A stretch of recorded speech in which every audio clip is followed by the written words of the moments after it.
मान्य सभासदों, मान्य उपसभापति जी,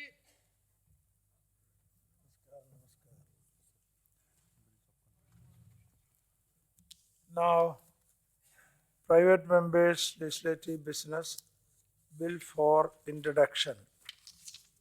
Shri Prabhat Jha.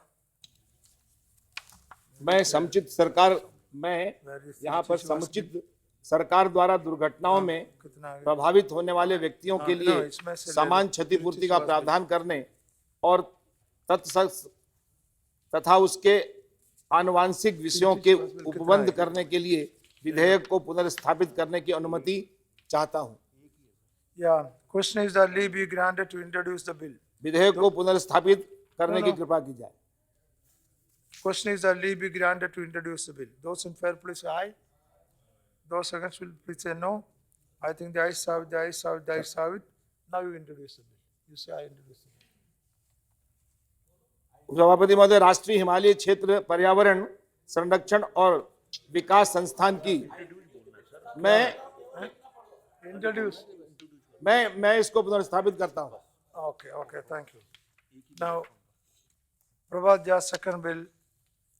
उपसभापति महोदय, राष्ट्रीय हिमालय क्षेत्र पर्यावरण संरक्षण और विकास संस्थान की स्थापना और देश के हिमालयी क्षेत्र में पर्यावरण संरक्षण और विकास कार्य करने के लिए निधि की स्थापना और तथा उसके आनुषंगिक विषय के उपबंध करने के लिए विधेयक को पुनर्स्थापित करने की अनुमति चाहता हूं। Now, question is that leave be granted to introduce the bill. Those in favor, please say aye. Those against, please say no. I think the ayes have it, the ayes have it, the ayes have it. You may now introduce the bill. विधेयक को पुनर्स्थापित करना चाहता हूं। Okay. Now, Mr. Tiruchi Shiva has to catch the flight, so I am calling his name. Sri Tiruchi Shiva to move. Thank you, Deputy Chairman, sir. Sir, I move to leave to introduce a bill to provide for the formulation and implementation of a comprehensive national policy for ensuring overall development of the transgender persons and for their welfare to be undertaken by the state and for matters connected therewith and incidental thereto. Question is that leave be granted to introduce the bill. Those in favor, please say aye. Those against, please say no. I think the ayes have it, the ayes have it, the ayes have it. You may introduce the bill. So, I introduce the bill. Now, Thank you, Dr. Kanwardeep Singh to move. Sir, I beg to move for leave to introduce the compulsory gender sensitization curriculum in educational institutions bill 2014. Question is that leave be granted to introduce the bill. Those in favor, please say aye. Those against, please say no. I think the ayes have it, the ayes have it, the ayes have it. You may introduce the Sir, bill. I introduce the bill. Now, Dr. Kanwardeep Singh again. Sir, I beg to move for leave to introduce the Constitution Amendment Bill 2014, amendment of Article 275. The question is that leave be granted to introduce the bill. Those in favor, please say aye. Those against, please say no. I think the ayes have it, the ayes have it, the ayes have it. You may introduce the bill. Sir, I introduce the bill. One more, Dr. Kanwardeep Singh. Yes, Sir, I again. beg to move for leave to introduce the Jute Growers and Workers Welfare Bill 2014. The question is that leave be granted to introduce the bill. Those in favor, please say aye. Those against, please say no. I think the ayes have it, the ayes have it, the ayes have it. You may Sir, I introduce. introduce the bill. Citizenship Amendment Bill, Sri Shantaram Nayak. Sir, I move for leave to introduce a bill further to amend the Citizenship Act 1955. Question is that leave be granted to introduce the bill. Those in favor, please say aye. Those against, please say no. I think the ayes have it, the ayes have it, the ayes have it. You may introduce the bill. I introduce the bill. Again, Sri Shantaram Nayak. I move for leave to introduce a bill further to amend the Constitution of India. Question is that leave be granted to introduce the bill. Those in favor, please say aye. Those against, please say no. I think the ayes have it, the ayes have it, the ayes have it. You may introduce the bill. I introduce the bill. One more, Sri Shantaram Nayak. I move for leave to introduce a bill to provide for quoting of source of law while publishing notifications, orders, circulars, tenders for bringing in transparency in government functioning and for matters connected therewith or incidental thereto. The question is that leave be granted to introduce the bill. Those in favor, please say aye. Aye. Those against, please say no. I think the ayes have it, the ayes have it, the ayes have it. You may introduce the bill. Sir, I introduce the bill. Dr. Sanjay Singh. महोदय, मैं प्रस्ताव करता हूं कि भारत के संविधान का और संशोधन करने के लिए संविधान संशोधन विधेयक 2014 अनुच्छेद 39 का संशोधन को पुनः स्थापित करने की अनुमति प्रदान की जाए। Question is that leave be granted to introduce the bill. Those in favor, please say aye. Those against, please say no. I think the ayes have it, the ayes have it, the ayes have it. You may introduce the bill. मैं विधेयक को पुनः स्थापित करता हूं। The Constitutional Amendment Bill 2014. Dr. Sanjay Singh once again. मैं प्रस्ताव करता हूं कि भारत के संविधान का और संशोधन करने के लिए संविधान संशोधन विधेयक 2014 अनुच्छेद 214 का संशोधन को पुनः स्थापित करने की अनुमति प्रदान की जाए। Question is that leave be granted to introduce the bill. Those in favor, please say aye. Those against, please say no. I think the ayes have it, the ayes have it, the ayes have it. You may introduce the bill. मैं विधेयक को पुनः स्थापित करता हूं। Dr. Sanjay Singh to move one more. मैं Drug price प्रस्ताव करता हूं कि औषधियों के मूल्य को नियत करने के लिए समिति के गठन तथा उससे संबंधित या उसके आनुषंगिक विषयों का उपबंध करने के लिए औषधि मूल्य नियंत्रण विधेयक 2014 को पुनः स्थापित करने की अनुमति प्रदान की जाए। Question is that leave be granted to introduce the bill. Those in favor say aye. Those against, please say no. I think the ayes have it, the ayes have it, the ayes have it. You may introduce the bill. मैं विधेयक को पुनः स्थापित करता हूं। Girl, Child and Adolescent Girls Bill 2014. Sri Ahmed Patel. माननीय, मैं प्रस्ताव करता हूं कि बालिका और किशोरियों के रक्ताल्पता रोगों से संरक्षण और कल्याण विधेयक 2014 को पुनः स्थापित करने की अनुमति दी जाए। Question is that leave be granted to introduce the bill. Those in favor, please say aye. Those against, please say no. I think the ayes have it, the ayes have it, the ayes have it. You I may introduce the bill. Yes. Sri Ahmed Patel again, formation of arid and desert areas bill. माननीय, मैं प्रस्ताव करता हूं कि शुष्क और मरुस्थलीय क्षेत्रों के किसान के कल्याण और अन्य विशेष उपबंध विधेयक 2014 को पुनः स्थापित करने की अनुमति दी जाए। The question is that leave be granted to introduce the bill. Those in favor, please say aye. Those against, please say no. I think the ayes have it, the ayes have it, the ayes have it. You may introduce the bill. I introduce the bill. Once again, Sri Ahmed Patel, माननीय, Salt मैं Workers प्रस्ताव- Protection Bill. माननीय, मैं प्रस्ताव करता हूं कि नमक कर्मकार के संरक्षण और कल्याण विधेयक 2014 को पुनः स्थापित करने की अनुमति दी जाए। Question is that leave be granted to introduce the bill. Those in favor, please say aye. Those against, please say no. I think the ayes have it, the ayes have it, the ayes have it. You may introduce. I introduce the bill. The compulsory imparting of moral education and education in education institution bill. Sri Narendra Kumar Kashyap. Not person. Narendra Kumar Kashyap, not person. The Working Women Basic Facilities and Welfare Bill, Dr. Sri K.C. Tyagi. Sir, I beg to move for leave to introduce the Working Women Basic Facilities and Welfare Bill 240. Question is that leave be granted to introduce the bill. Sir, Those- I introduce the bill. They know. Those in favor, please say aye. Aye. Those against will please say no. I think the ayes have it, the ayes have it, the ayes have it. Now you. Sir, I introduce the bill. Sri Vivek Gupta, no, Sri P. Raji to move leave for introduction to the Indian Penal Code and other laws, Bill 2014. Sir, I beg to move for leave to introduce a bill further to amend the Indian Penal Code 1816, the Narcotic Drugs and Psychotropic Substance Act 1985, and the Army Act 1950. The question is To that abolishment of the death penalty, sir. the question is that leave be granted to introduce the bill. Those in favor, please say aye. Aye. Those against, please say no. I think the ayes have it, the ayes have it, the ayes have it. I move the bill, sir. The Baggage Empowerment, Skill Development and Rehabilitation Bill 2014. Sri Vivek Gupta to move for leave introduce. Yes, Vivek Gupta. Sri Vivek Gupta absent. Sri Avinash Pandey is there? Yes. Indian Penal Code Amendment Bill. Sri Avinash Pandey. Sir, I beg to move for leave to introduce a bill further to amend the Indian Penal Code 1860. Question is that leave be granted to introduce the bill. Those in favor, please say aye. Those against, please say no. I think the ayes have it, the ayes have it, the ayes have it. You may introduce the bill. I introduce the bill. Professor M. V. Rajiv Gowda. Absent. Yes. Now, further consideration of the Fertilizer Price Control Bill 2013. Now, I think Sri C.P. Narayan had not concluded his speech while participating in the discussion. So, C.P. Narayan can conclude his speech, taking only a brief time. Yes, I have to add only one more point Yeah. to what I mentioned last time. That is regarding the fertilizers being produced in our country. We have got a number of public sector factories producing fertilizers. During the last 1 decade and more, various kinds of restrictions were made on these factories, which resulted in most of these factories were running on profit.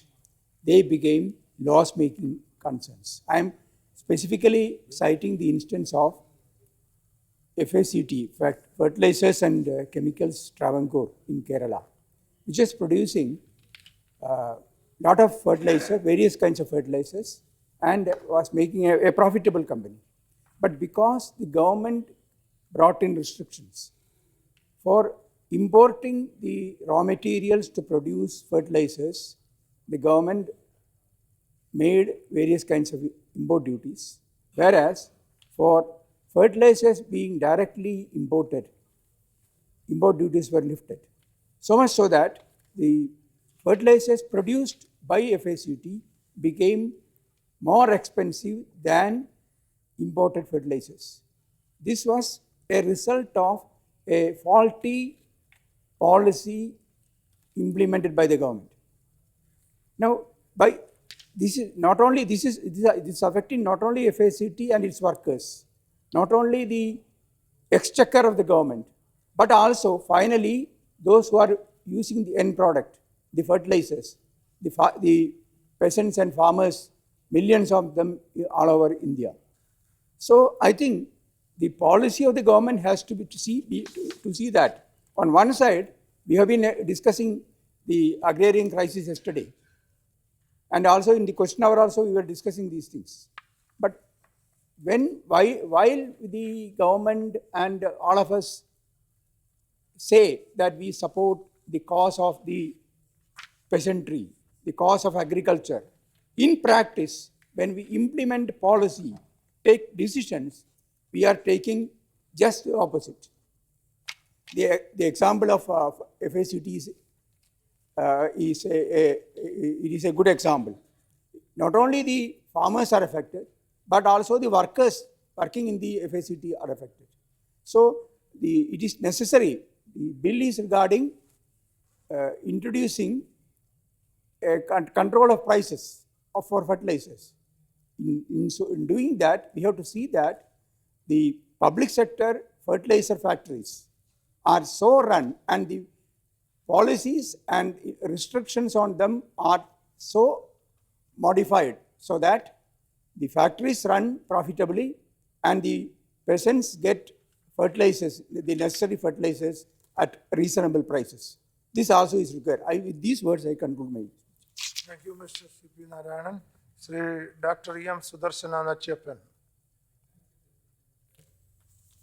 This bill is for restoring this earlier position of giving retail price being fixed on the basis of the entire consumption by the farmers. But subsequently there was a government decision to specify according to the need of the farmer and find out the deficiency, whether they need a nitrogen or phosphate or potash. By nutrient content base, the price can be fixed. That was the way in which the government started to think on it.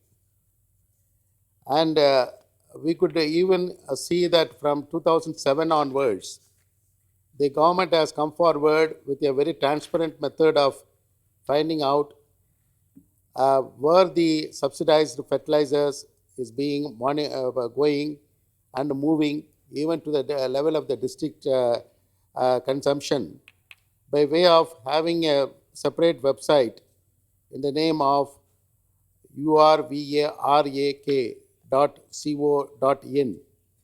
for fertilizer monitoring system.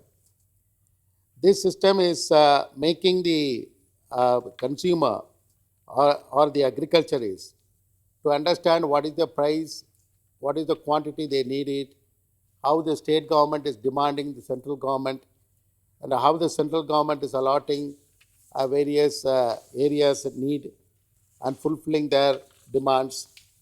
This way of looking at the issues is very much useful for stabilizing the price at the retail level. More so, I would like to draw, sir, that we have already, for the emergency purpose, we have done 3 decades ago to bring more and more fertilizer and urea for agriculture purposes.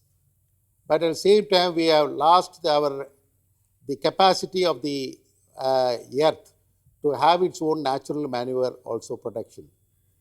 The natural manure is very much needed for enrichment soil of the country.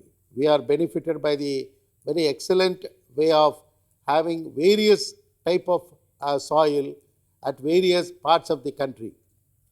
We can even have a vision that in 2025 or after, there is a possibility for a food crisis throughout the world. When there is a food crisis, India is going to be the a food bowl for the entire world.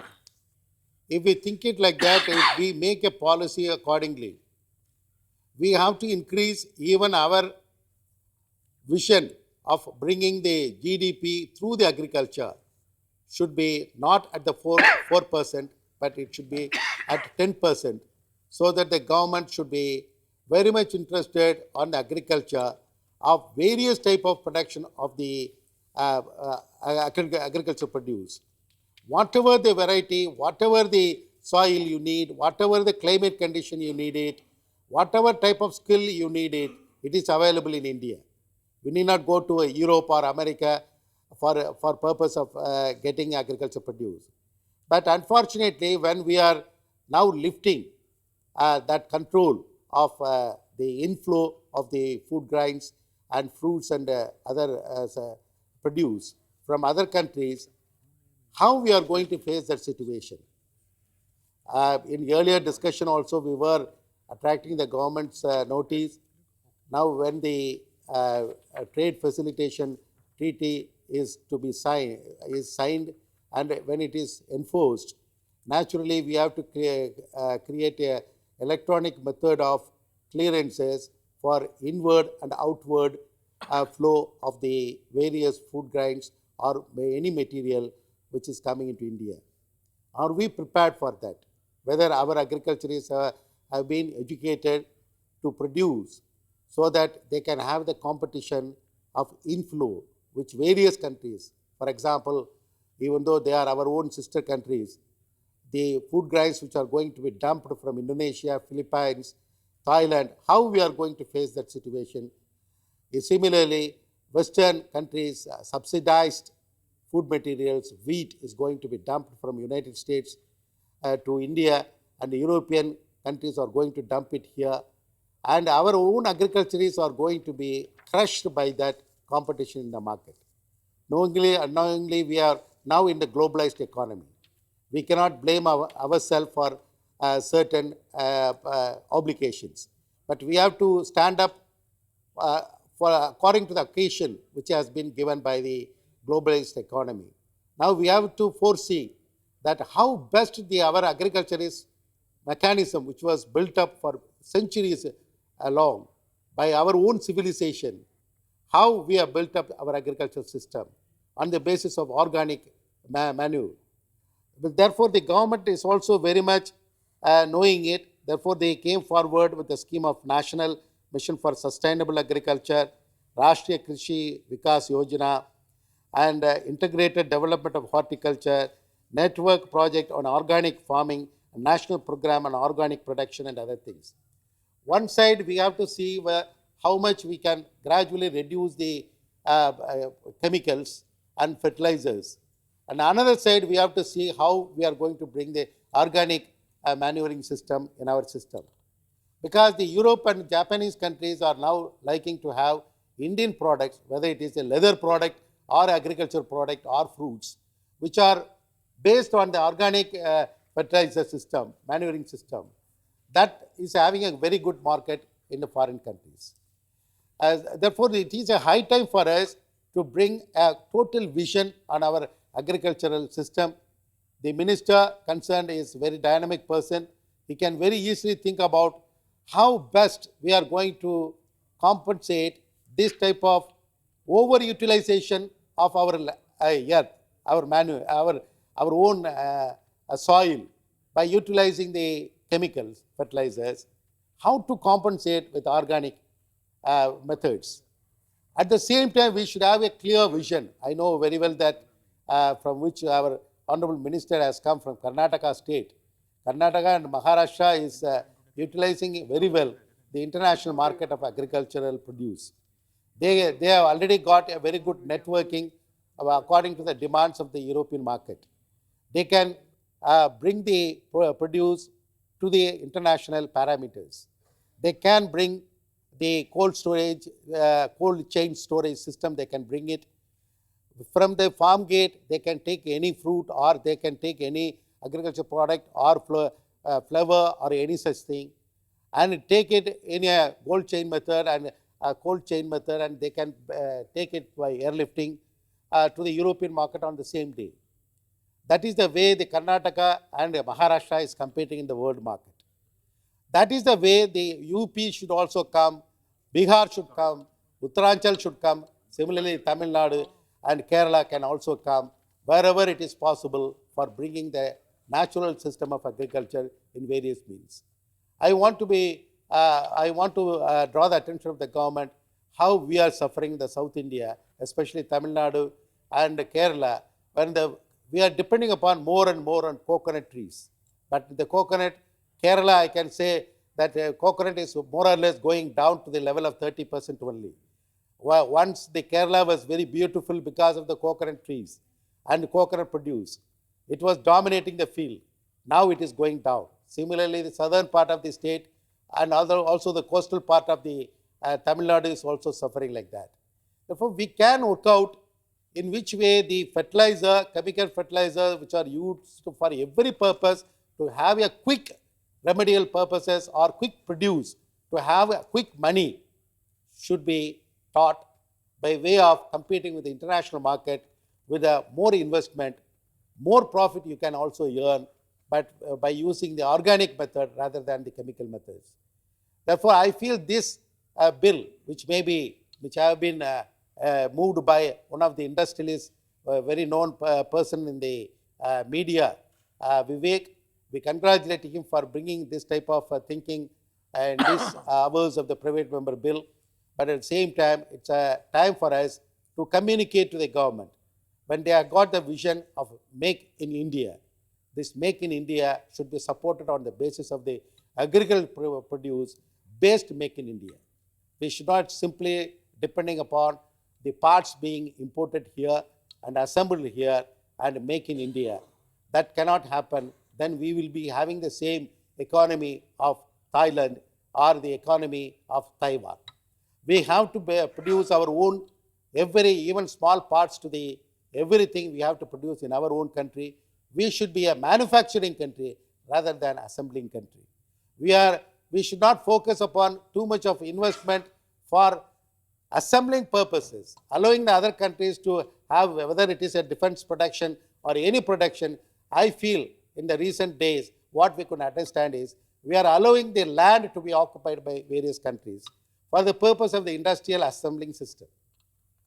But we are not allowing, just like a manufacturing side, our own corporates are not interested very much, except the traditional people who are doing that manufacturing system. Others are going for only trading. We know very well that for the past 2 decades, we were getting all the investment in the China, we put the money there, and we got the manufactured goods from there, rebranded it, pushed it in our own market in Indian brand.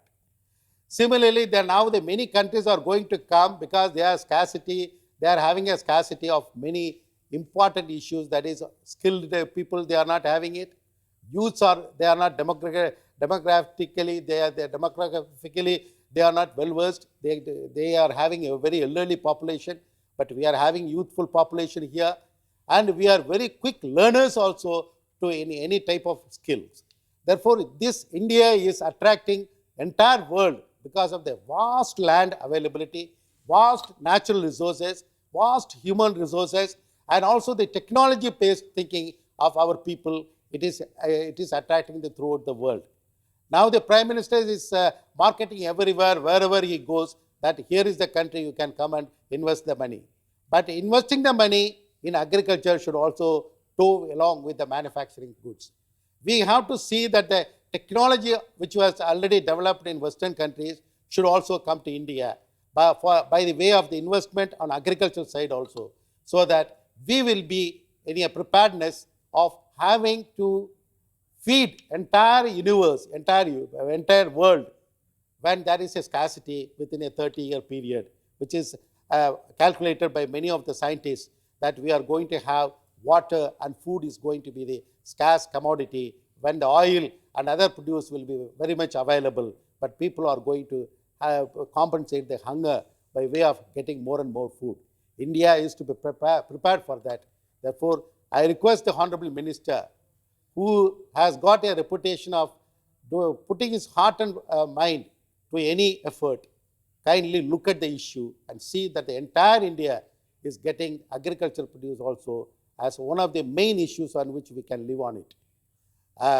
By the by, we would like to say that since you are Honorable Minister coming from Karnataka, we the people of Tamil Nadu are suffering because of the Kaveri water scarcity. You are one of the vocal person who are creating the dams, who want to have the dams in many places. But we have to see that Kaveri water, please sir. Kaveri water issues.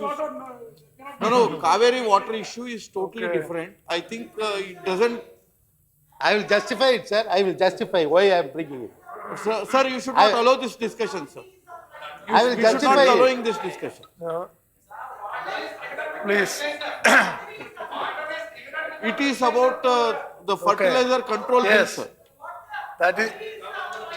I will justify it, sir. Bill is not That on for water. agriculture, you need the fertilizer. You are the minister for fertilizer. If you want to have the... Sir, Vice Chairman, sir, I request you that not to allow this awareness of the honorable member, because he is an esteemed friend, but there is a interstate water dispute. If they are speaking about some dam, Mekedatu Dam in Karnataka, people of Karnataka also will raise that Hogenikal Dam has been it's a allowed in disputed Tamil matter. Nadu. Therefore, it's a different issue. It's a disputed matter. It is a disputed matter. It's a dispute. The Kaveri River water is a disputed All right. matter. All right, try to, that is not this subject. Try to Sir, avoid this it. is the subject, sir. Actually, we are You can- now speaking on the You can make a fertilizer. request and conclude. Sir, we are speaking on the fertilizer. No. For fertilizer is used for the agriculture. For the agriculture, water is necessary. Without the water, you cannot have the fertilizer to utilize it. Therefore, I am requesting, don't claim on the Hogenikal. It is only You his can request. claim the entire You Tamil may or may Nadu. not consider. You can It is have only the requested. Tamil Nadu and Karnataka was erstwhile Madras presidency. We have got right on that. Don't divide the country. Don't Okay. divide the All states right. by way of small linkage. All right. We are now allowing the Chinese to occupy the Indian part of the cities. Why you are thinking about the lines between our own brothers? We have to think. What I am telling is, when we are utilizing the fertilizer, it should also have the compensated water facilities also.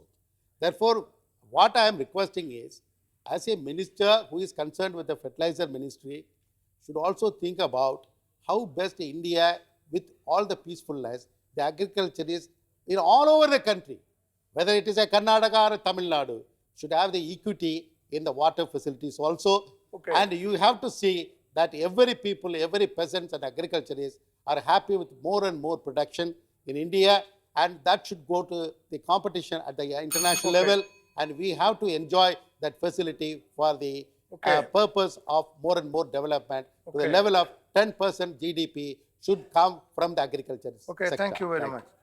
Sri, thank you. No, it's okay, nothing. Sri Lal Singh, no. Lal Singh Vadodia is Mr. Sri Lal Singh, but not going on record. India, that Not going on record. Sri Lal Singh Madodia is there? No, please. Please. No. Sri Mekhraj Jain is there? No.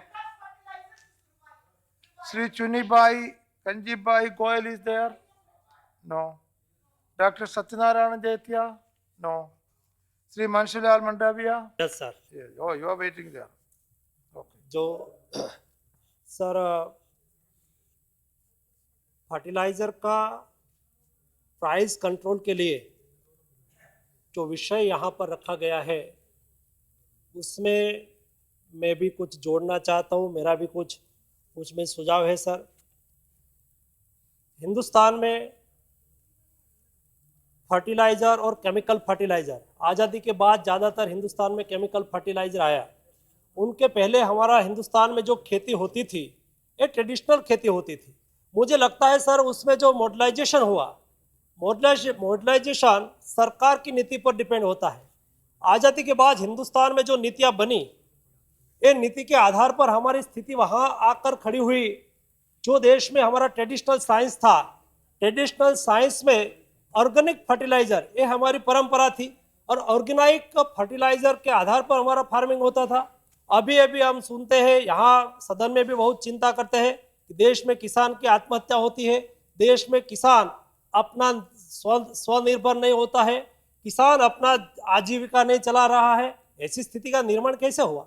मुझे ऐसा लगता है कि वही किसान है, वही हिंदुस्तान है और वही हिंदुस्तान में सारे अभी तक हजारों साल से एक खेती पर ही हमारा किसान काम करता रहा, आय करता रहा और अपना जीवन निर्वाह करता रहा।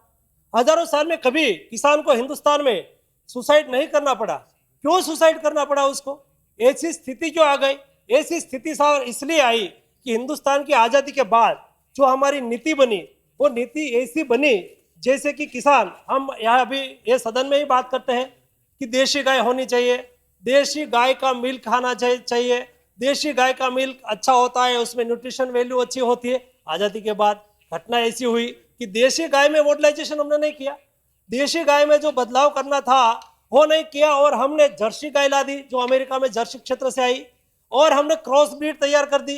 क्रॉस ब्रीड हिंदुस्तान में यहाँ का एटमॉस्फेयर, यहाँ की ऋतु, यहाँ का सीजन के अनुरूप उनकी लाइफस्टाइल नहीं थी, इसलिए वो गाय यहाँ ज़्यादातर जी नहीं सकी और जी सकी तो उसका जो उसमें से प्रोडक्शन हमें मिलना चाहिए, मिल्क का प्रोडक्शन 1 बार 2 बार 3 बार काविंग होता था, बाद में वो उनका काविंग नहीं होता था। वैसी तरह हिंदुस्तान में एक बार बात चलती थी, जब मैं स्टूडेंट था, प्राइमरी में पढ़ता था, तो गांव में पोडियम लगा के हमारे साइंटिस्ट लोग आते थे और कहते थे कि केमिकल फर्टिलाइजर लगाओ और खेत उत्पादन बढ़ाओ। वही केमिकल फर्टिलाइजर ने आज देश में बड़ी समस्या खड़ी कर दी। वही केमिकल फर्टिलाइजर लगाओ, खेत उत्पादन बढ़ाओ। वही लोग हैं, वही ऑफिसर अभी निवृत्त नहीं हुए हैं, वो भी अभी गांव में जाकर कहते हैं कि केमिकल फर्टिलाइजर नहीं, ऑर्गेनिक फर्टिलाइजर लगाओ और खेत उत्पादन बढ़ाओ। वो तो हम पहले ऑर्गेनिक फर्टिलाइजर लगाते ही थे, केमिकल फर्टिलाइजर ने आज ग्रोथ रेट पंजाब की जो स्थिति हुई, अन्य राज्यों की स्थिति हुई और उसी वैसी स्थिति का निर्माण किया कि हमारा ग्रोथ रेट एक बार तो बढ़ा, लेकिन जमीन की हालत ऐसी हो गई वो बंजर होने लगी और बाद हमें उसमें पीछे हटना पड़ा। वैसे ही स्थिति में हम कहते थे केमिकल पेस्टिसाइड का उपयोग करो, हमारा खेती का उत्पादन बढ़ाओ। किसान अपना उत्पादन बढ़ाने के लिए यहाँ जो कहा, साइंटिस्टों ने कहा, लोगों ने कहा, सरकार ने कहा और किसान करने लगे। वो तो किसान बेचारा क्या करे, उसको जो बताता हो वैसा उन्होंने किया, तो वह फिर भी किसान पेस्टिसाइड, केमिकल पेस्टिसाइड लगाने लगे। ये जहरीली दवाएं खेत में लगने लगी और वो खाद में आने लगी और वो केमिकल वाली पेस्टिसाइड धीरे धीरे धीरे पशु भी खाने और उससे पैदा हुए जो वनस्पति पशु भी खाने लगे और पशु खाने के बाद उनके मिल्क में भी आने लगे, जमीन पर भी उनकी इफेक्ट हुई। अभी जो समस्या खड़ी हुई है हमारे जीवन में, जो व्यक्ति को दर्द होता है, व्यक्ति को बीमारियां होती है, कितनी बीमारी, मेनिंजाइटिस हुआ उसका कोई उपाय नहीं है, एड्स हुआ उसका कोई उपाय नहीं है, कैंसर हुआ उसका कोई उपाय नहीं है, अस्थमा हुआ उसका कोई उपाय नहीं है। क्या हिंदुस्तान में उसका उपाय नहीं था? हिंदुस्तान में उसका उपाय था, लेकिन ये बीमारी किसने उसको आमंत्रित किया? मुझे लगता है कि वैसी पेस्टिसाइड हमने खा ली और ऐसा दर्द के भोग बनने लगे। फिर हवा उठी, अभी भी वही कहने वाले officer now and today is in service, ये अभी अभी भी सर्विस कर रहे हैं। और वो एक बार कहते थे कि आप केमिकल पेस्टिसाइड लगाओ, वही कह रहे हैं कि आज जैविक पेस्टिसाइड लगाओ, नीम का तेल लगाओ और आपकी खेती बचाओ। समय बदल रहा है, लेकिन जो हमारा जूना पुराना समय था उसमें जो मॉडर्नाइजेशन होता तो ऐसी स्थिति नहीं होती। विदेश से हम यूकेलिप्टस लाए, अभी अभी कह रहे हैं कि यूकेलिप्टस तो जमीन से न्यूट्रिशन ले लेते हैं और जमीन को बंजर बना देते हैं। क्यों लाए यूकेलिप्टस, ऐसा क्यों पेड़ लगाए? और हम जंगली बबूल लाए, सारे देश में जहां देखो वहां जंगली बबूल लगा है। और जंगली बबूल, एक बार मैं जो बता रहा था वैसे ही मैं छोटा था, प्राइमरी में पढ़ता था, वैसी ही स्थिति थी। तो वैसी स्थिति में एक सरकारी ऑफिसर, कैसी नीति बनी होगी, गांव में आकर कहते थे कि जंगल बढ़ाओ। अरे भाई, जंगल बढ़ाना है तो और भी रास्ता है, और भी पेड़ है, नीम का पेड़ लगाओ। वैसी बात होती तो अच्छा होता, साइंस भी बचता, हमारा ट्रेडिशनल साइंस भी बचता, हमारा पर्यावरण भी बचता। लेकिन जंगली बबूल लगाने की बात हुई, सारे देश में जंगली बबूल लग गए। और ये जंगली बबूल लग जाने के बाद अभी प्रदेश की सरकारें जंगली बबूल निकालने के लिए बजट दे रही है कि उसको उखाड़ो। तो वो तो था नहीं, हिंदुस्तान का वो पेड़ तो नहीं है, लेकिन वो बाहर से आए। बाहर से क्यों लाए उसको? वैसी स्थिति से हमें जो नुकसान हुआ है उनका उपाय क्या हो सकता है? अभी बात हुई कि भाई ठीक है, जो केमिकल फर्टिलाइजर है और भी फर्टिलाइजर है उसका भाव कंट्रोल होना चाहिए, किसान के हित में और होना चाहिए, लेकिन उनके पर भी अच्छी तरह से निगरानी रखने की आवश्यकता है। अभी बात सरकार ने तो लगाई, सरकार ने कहा, प्रादेशिक सभी सरकारें भी एक्टिव हो रही है कि आप ऑर्गेनिक फर्टिलाइजर का उपयोग करो। तो ऑर्गेनिक फर्टिलाइजर कैसा है, उसका भाव कैसा होना चाहिए, उसका उत्पादन कॉस्ट कैसी है, बहुत सी कंपनी निकल पड़ी। और वैसी कंपनी किसानों को, उसमें तो कोई टेस्ट नहीं हो सकता, वो कोई खाने की चीज तो नहीं है, उसमें कैसा न्यूट्रिशन है, क्या है, नहीं है, तो वो किसानों को देने लगी। उससे किसान का पैसा, किसानों को भी ऐसा हुआ कि केमिकल फर्टिलाइजर है वो नुकसान कर रहा है, तो चलो ऑर्गेनिक फर्टिलाइजर लगाओ। तो किसान ऑर्गेनिक फर्टिलाइजर अपने खेत में लगाने लगे। और अपने खेत में ऑर्गेनिक फर्टिलाइजर लगाने से उसमें न्यूट्रिशन वैल्यू क्या है, वो जो ऑर्गेनिक फर्टिलाइजर उसको मिला, उसका टेस्टिंग का कोई विषय है, कोई व्यवस्था है, मुझे लगता है जो गुजरात ने पहल की है। और हमने यहाँ 2 दिन पहले ही सदन में बात हो रही थी कि अपने खेत में आज 1 बैग मैंने लगा दिया, तो हमारे पड़ोसी वाला खेत ने देखा कि उन्होंने तो 1 बैग यूरिया लगाया है 1 हेक्टर में, तो चलो हमें उत्पादन बढ़ाना है तो हमें 1.5 बैग यूरिया लगा दे। वैसी तरह हमारी कंपटीशन चली रहती है, लेकिन वे कंपटीशन किसानों को एजुकेट करना होगा, किसानों को समझाने की आवश्यकता है। कैसी तरह? क्यों हम सॉइल हेल्थ कार्ड का विचार न करें? जब सेंट्रल गवर्नमेंट ने जो इनिशिएटिव लिया है अच्छा है, मैं सरकार को बधाई देना चाहता हूं। गुजरात ने तो सारे राज्य के सभी किसान, सभी खेत का सॉइल टेस्टिंग करवाया है और किसान को सॉइल हेल्थ कार्ड दिया है। वो सॉइल हेल्थ कार्ड के तहत उसको मालूम होता है कि हमारी जो सॉइल है उसमें न्यूट्रिशन वैल्यू क्या है, उसमें कौन सा तत्व है, कौन सा तत्व की आवश्यकता है। लोह तत्व है तो लोह तत्व की आवश्यकता नहीं है, उसमें फॉस्फेटिक तत्व है तो फॉस्फेटिक तत्व की आवश्यकता नहीं है, डीएपी लगाने की आवश्यकता नहीं है। और जो ऐसा किसानों को मालूम होगा उससे फायदा वो होगा किसान को कि उसको जो ही आवश्यकता है, उनको जो जरूरियात है वैसा ही उसमें फर्टिलाइजर वो डालेंगे और वो जमीन उसकी तासीर बताएंगी सॉइल हेल्थ कार्ड की। यहाँ आपको यूरिया लगाने की आवश्यकता नहीं है क्योंकि आपने यहाँ अगला जो फसल लगाई थी उससे जमीन को नाइट्रोजन मिल चुका है, तो अभी उसको लगाने की आवश्यकता नहीं है। फॉस्फेटिक है, जो ही अपने खेत में अपना फार्म पर जो आवश्यक है वैसा ही फर्टिलाइजर लगाए तो किसान का पैसा बच जाता है और किसान को फायदा हो सकता है। वैसा अनेक सिस्टम से वो नियंत्रित किया जाता है। और आवश्यकता वो है कि मुझे लगता है कि सभी समस्या का मूल, अभी यहाँ बात हो रही थी कि वेस्टर्न स्टाइल वहां अनुरूप होगी। हमारी सीजन, हमारा भूभाग, हमारा भूगोल, हमारा एटमॉस्फेयर, हमारा देश का फार्मर्स की ट्रेडिशन वो अलग है और अपनी तरह से उसमें देखो हमारे पास कितना साइंस था सर। एक जमाना था कि अभी घर में हम अनाज लाते हैं तो उसमें 2-3 गोली लगा देते हैं और गोली लगा के उसको 4-6 महीने के लिए सुरक्षित रखने की व्यवस्था करते हैं। 4-6 महीने में 2-3 महीने में उसमें चीटी पड़ जाती है, अच्छा नहीं रहता है। अरे हमारी ट्रेडिशनल साइंस आप देखो तो सही, हमें कहाँ भी जाने की आवश्यकता नहीं है। पहले गांव में मैं छोटा था, मेरे घर पे एक अनाज की कोठी थी, अनाज की कोठी में अनाज भर दिया जाता था।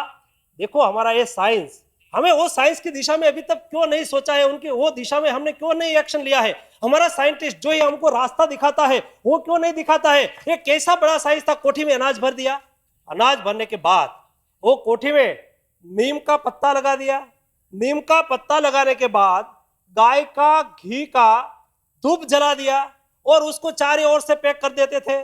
चारों ओर से पैक कर देने के बाद 1 साल नहीं 2 साल 3 साल सब नीचे से कोठी खोलते थे, उसमें कुछ धनिया बनिया नहीं होता था अच्छी तरह से, उसमें कुछ कीटक भी नहीं होता था, कुछ उसमें इतना अच्छा रहता था और उसको हम उपयोग करते थे। ये हमारा ट्रेडिशनल साइंस था। और अभी का साइंस, ये केमिकल गोली डालो, उसको अच्छा रखो, सुरक्षित रखो, वो सुरक्षित भी नहीं रहते हैं और उनकी इफेक्ट भी केमिकल वाली हो जाती है, उससे भी हमें नुकसान होता है।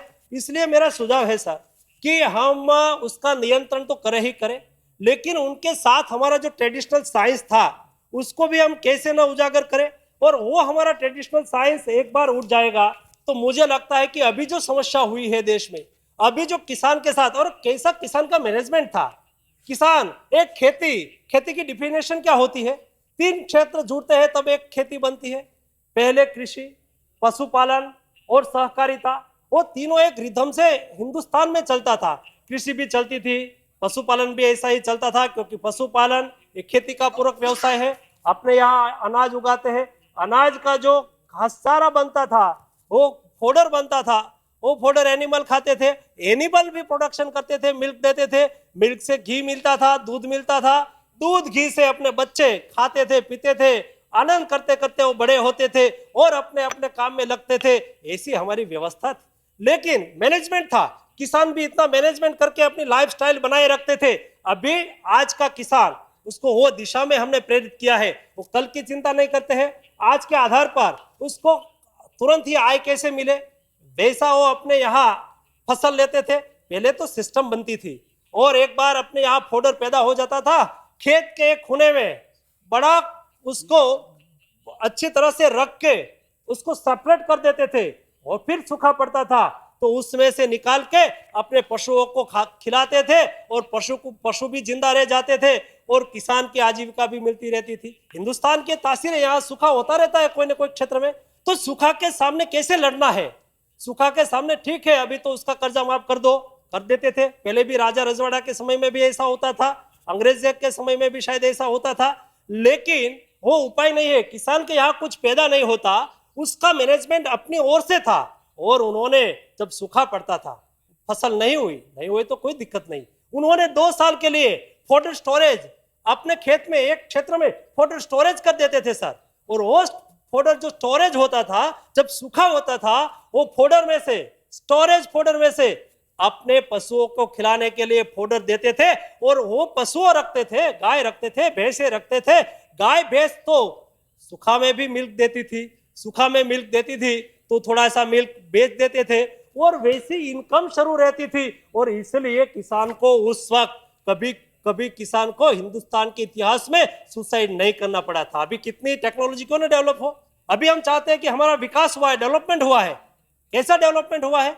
वो हमारा सच डेवलपमेंट था, जो हमारा ट्रेडिशनल डेवलपमेंट था, वही सच रास्ता था जो हमारा ट्रेडिशनल साइंस था, वही सही दिशा थी, जो दिशा में चलते चलते किसान सुखी होते थे, किसान समृद्ध होते थे। लेकिन अब बदलते समय में जो हमारी स्थिति निर्माण हुई, वो स्थिति के निपटने के लिए अभी हम जो रास्ता ले रहे हैं, सरकार ने अभी कितना ही रास्ता लिया है, सही रास्ता लिया है कि चलो भाई किसान को अच्छी तरह से अपना फसल का दाम मिले, व्यवस्था हो रही है। उनके लिए कोल्ड चेन कैसे मैनेज हो, व्यवस्था हो रही है। उनको कोल्ड चेन मैनेज करके विश्व का मार्केट कैसे मिले, विश्व भी ऐसा होता है, विश्व के तासीर रहती है। अभी अमेरिका वाला, फ्रांस वाला, ब्रिटेन वाला कहते हैं कि हिंदुस्तान से जो माल आता है उसको इरिडिएट ट्रीटमेंट नहीं होती है, यहाँ से जो फ्रूट वेजिटेबल हम इंपोर्ट नहीं करेंगे, वैसा करके हमको धमकाते हैं। भाई आपको लेने के, हम ऑर्गेनिक फ्रूट वेजिटेबल यहाँ ही पैदा करते थे और यहाँ ही वो पैदा होते थे और दुनिया अभी खा सके, दुनिया में एक्सपोर्ट हो सके। कोई दुनिया वाले लोग हमें क्यों बोले कि हम आपका फ्रूट वेजिटेबल नहीं लेंगे, आपके यहाँ पकी हुई मैंगो, अल्फांजो मैंगो, अब यूरोप कहते हैं कि हम आपके अल्फांजो मैंगो इसलिए नहीं ले रहे कि इसमें पेस्टिसाइड रेसिड्यूस आ रही है। पेस्टिसाइड रेसिड्यूस हमारे यहाँ ये पेस्टिसाइड से आई क्यों भाई? हमें उसमें गौमूत्र के और बायो पेस्टिसाइड लगाए, बायो पेस्टिसाइड का उपयोग करें। बायो पेस्टिसाइड का उपयोग करें तो स्वाभाविक रूप में कभी किसी को ऐसा बोलने का मौका नहीं मिलता। और ऐसा बोलते हैं ये साइंस किसने दिया? ये साइंस तो वो लोगों ने दिया, और अपने यहाँ ये साइंस का उपयोग करते हैं, उसको कोई दिक्कत नहीं है। और हमारे यहाँ वो साइंस का उपयोग हो तो हमको धमकाते हैं कि हम आपका नहीं लेंगे तो कुछ नहीं भाई, हमको भी पैदा करना आते हैं। हमें ऐसी तरह से पैदा करना चाहिए, हमारी ऐसी नीति बननी चाहिए। हमारा किसानों को ऐसा रास्ते पे अभी वापस लेना है। तो 30-40 साल में जो रास्ते पे हमारा किसान चला, वो रास्ता कहाँ जाके रुका? वो रास्ता वहां जाके रुका कि जहां किसानों को सुसाइड करना पड़ा, किसानों को अपना जान देना पड़ा। वो रास्ता ठीक नहीं है। कौन सा रास्ता सही है? सही रास्ता वो है कि जो हमारी ट्रेडिशनल साइंस जो हमने बताया था, सही रास्ता वो है कि हमारा ट्रेडिशनल फार्मिंग उसमें मॉडिफिकेशन करना है। यूरोप दिखाते हैं वैसा साइंस नहीं, यूरोप ने जो दिखाया उसको मॉडर्न साइंस मान के चले। यूरोप जो कहते हैं उसकी हमें नकल करनी आवश्यक है क्या? उन्होंने कह दिया वही अच्छा है क्या? हमारे पास कुछ अच्छा है ही नहीं। हमारे पास अच्छा बहुत ही अच्छा है, लेकिन हमारा जो अच्छा है वो सब यूरोप वाले अभी ले रहे हैं।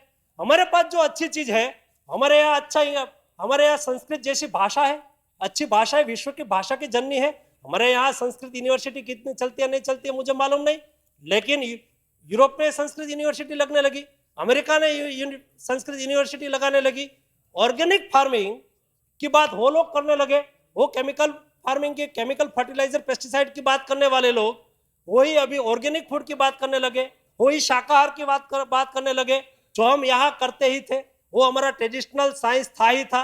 मेरी आपसे विनंती है माननीय सभापति जी, मैं आपके माध्यम से माननीय मंत्री जी को कहना चाहता हूँ कि हमारी जो मूलतः फार्मिंग सिस्टम थी, वो फार्मिंग सिस्टम के प्रति हमारी जो जागरूकता बढ़ेगी तो मुझे लगता है कि प्राइसेस, कौन सा विषय है प्राइसेस का भाई?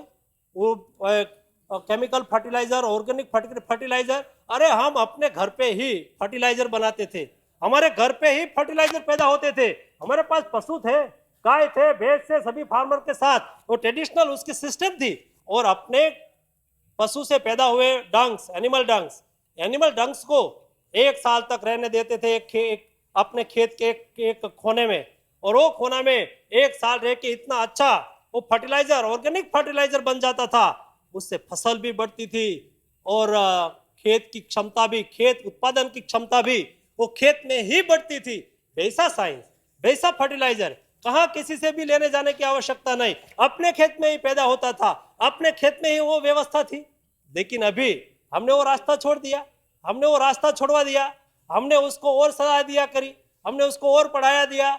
हमारा एग्रीकल्चर ग्रेजुएट वो भी सब वैसा ही साइंस पढ़ने लगे, तो ये स्थिति आके निर्माण हो गई है। माननीय सभापति जी, मैं आपसे और माननीय मंत्री जी से विनंती करता हूं कि हमारा हो ट्रेडिशनल साइंस को बढ़ावा दे, केमिकल पेस्टिसाइड, केमिकल फर्टिलाइजर उसके पर रोक लगे। उसका भाव तो नियंत्रण होना ही है और सरकार कर भी रही है, और उसके प्रति ध्यान देते हुए हमारा किसान, हमारी फसल और हमारा राष्ट्र को समृद्धि की ओर ले जाए। इसी में अपेक्षा के साथ मेरी बात पूर्ण करता हूं। Vande Mataram. Thank you very much. I am calling you, but your time is 4 minutes. 5 not that. maximum. Okay, sir, I will. 4 minutes, okay. Deputy Chairman, sir, thank you very much. मंत्री महोदय, बड़ा स्पेसिफिक जो बिल लाए हैं mister Gupta, मैं उनको धन्यवाद देता हूं और आपसे निवेदन करता हूं कि सवाल विस्तार से जाने का नहीं है, क्योंकि ये बजट डिस्कशन नहीं है। फर्टिलाइजर्स का ऊपर आज बहुत तर्क चल रहा है, एनवायरमेंटल पॉल्यूशन हो रहा है, उसमें जहर आ रहा है, केमिकल जितना ज़्यादा यूज हो रहा है, वहाँ मैं नहीं जाना चाहता। मेरी स्थिति आज ये है कि कल हम एग्रीरियन की जो प्रिवेलिंग क्राइसिस आज किसान फेस कर रहे हैं उसके ऊपर चर्चा थी, और आज यही मैं कहना चाहता हूँ कि हमारे पास वो अकबरी अल्लाहवादी ने जैसा कहा था कि किचन से बहुत ज़ोर से आवाज़ आ रही है लेकिन खाना नहीं आ रहा है। खाना है, वैसे ही आपके पास फर्टिलाइजर्स है, ये हाथ की 5 उंगलियां जैसे एक जैसी नहीं है। इस सारे देश हिंदुस्तान के हर प्रांत के जो किसान हैं और वहां पे जो पेडी एग्रीकल्चर ऑपरेशन जब स्टार्ट होता है, पहले नहीं होता है। Deputy chairman sir, the first rain comes to you in Kerala south west monsoon. After 15 days of that, मंत्री जी 15 दिन के बाद हमारे यहाँ उड़ीसा में आता है और कोरापुट डिस्ट्रिक्ट में साउथ वेस्ट में है कोरापुट, वहां से 15 दिन के बाद हम लोग जो कालाहांडी वेस्टर्न उड़ीसा में आता है, उसके 1 महीना के बाद कोस्टल उड़ीसा में आता है, एग्रीकल्चर का ऑपरेशन स्टार्ट होता है। उसी तरीके से you are a good manager to manage things are available with you. I have told in the last time also, you need coordination with immediately with the railway department. अब shipping का तो जो है वो है पोर्ट से जब आता है, that fertiliser should reach on time. 15th August cannot be celebrated on 16th, sir. 26th Republic Day cannot be celebrated on 27th January. Similarly, the farmers has their schedule. That schedule cannot wait anyone to feed us. That is why my request is कि आप दया करके, हम भी time देने के लिए तैयार हैं आपसे, आप एक बार चिंता कीजिए कि आपकी मिनिस्ट्री में ये 5-10 साल में कभी बैठ के हमने सोचा है कि किस प्रांत में कब यूरिया की जरूरत है, कब फॉस्फेट की जरूरत है, कब न्यूट्रिएंट की कहाँ किस वक्त जरूरत है, और उस हिसाब से हमारा जो कैलेंडर बनता है साल का रबी और खरीफ के लिए, उसको हम किस तरीके से मैनेज करते हैं, इसकी बहुत बड़ी कमी हमारे पास है। हमारा दुख यही है कि हमारे पास खाना रहते हुए भी, होते हुए भी हम टाइमली वो लोगों को नहीं दे पाते हैं। तो इसका मतलब क्या है कि सर आप देखते होंगे लॉ एंड ऑर्डर की सिचुएशन आती है, और आप जिन लोग हम लोग पब्लिक लाइफ में हैं और ज्यादा करके असेंबलियों में जो भाई लोग हमारे हैं वहां फेस करते हैं, रास्ता रोको होता है फार्मर्स को लेके, और एक मौका मिलता है कि वहां फर्टिलाइजर्स की ब्लैक मार्केटिंग वहां होने शुरू हो जाती है जब टाइमली ना मिले। और चीज रेलवे को मैंने कहा था रेलवे मिनिस्ट्री की बजट में भी, रेलवे मिनिस्टर से जो what should be the priority of railway, any PDS system, food product, agriculture connected product should go on priority basis non stop. हम लोग क्या कर रहे हैं, हम लोग आज कॉर्पोरेट हाउस का जो आयरन ओर है उसको पहले लेके जाके जहां पे फर्टिलाइजर्स जाता है, जहां पे सीड्स जाते हैं, उसको हम वहां रोक देते हैं। जहां पीडीएस सबके लिए चावल जाता है उसको वहां रोक लेते हैं और उसको प्रायोरिटी दे देते हैं। ये मैं कोई नई बात नहीं कर रहा हूं, ये हम सबको मालूम है कि ये दुख की बात है। सब जानते हुए भी अगर इसका समाधान हम यहां आके नहीं कर सकते, अगर हम नहीं कर सकते तो कौन करेगा, इसका जवाबदारी कौन हो सकता है। इसीलिए मैं आपसे निवेदन करता हूं कि मेहरबानी करके आप एक टाइमली उसको कीजिए। आपके साथ एक बहुत अच्छा सेक्रेटरी हमारे स्टेट के चीफ सेक्रेटरी थे mister Mahapatra is there, your team is very good team. और आपने भी खरीफ में मैंने जब आपसे कहा तो यू ऑल्सो रेस्पॉन्डेड इमीडिएटली, लेकिन आपके कोशिश के बावजूद भी जहां पे पोर्ट वाले वहां स्ट्राइक कर देते हैं, वहां ट्रेन का जो बोगी जो उन लोग डेट देते हैं उस टाइम में ट्रेन नहीं पहुंचती है, सामान नहीं पहुंच पाता है। तो इसको वर्कआउट करा के फर्टिलाइजर्स का, और मेरी रिक्वेस्ट है फर्टिलाइजर्स इनपुट सबसे ज्यादा है। Without fertiliser agriculture activity sector कुछ भी नहीं कर सकता विदाउट फर्टिलाइजर। आज हम वो जो बात कह रहे थे मेरे मनसुख भाई, वो चीज ठीक है, ऑर्गेनिक अभी जितना पॉपुलेशन बढ़ गया, जैसे जमीन कम हो गई, खाद्य उत्पादन हमको ज्यादा चाहिए, उसको और कैसे बढ़ाना है। Now technology we are not, now we have to accept, we may like we may not like mister Mansukh ji, we may like we may not like, we have to go beyond technology. Now we have to thought about biotechnology. We have to produce more within the land every day, every second. Sir, last minute. Every second we are losing land. Every second we are losing land. Every second we are producing, our population is growing. We are creating every year new Australia to India. इसीलिए sir जो fertilisers में आप crude oil का दाम अगर कम हो गया तो कंपनी मनवर जी इतनी सब्सिडी मेरे को दया करके, मैं तो नहीं रह पाऊंगा अभी, आप बता देंगे कि कितना सब्सिडी हम दे रहे हैं फर्टिलाइजर में इतना ज्यादा। तो मेरा यही राय था कि फर्टिलाइजर्स की सब्सिडी आप किसान को उनके खाते में डाल दीजिए, उनके अकाउंट में दे दीजिए। और जो क्रूड ऑयल का कम हुआ है प्राइस, सर बस का प्राइस कम करने के लिए स्ट्राइक कर रहे हैं लोग जाके कि तेल का दाम बढ़ गया, तो फर्टिलाइजर्स का भी दाम क्यों नहीं कम होगा?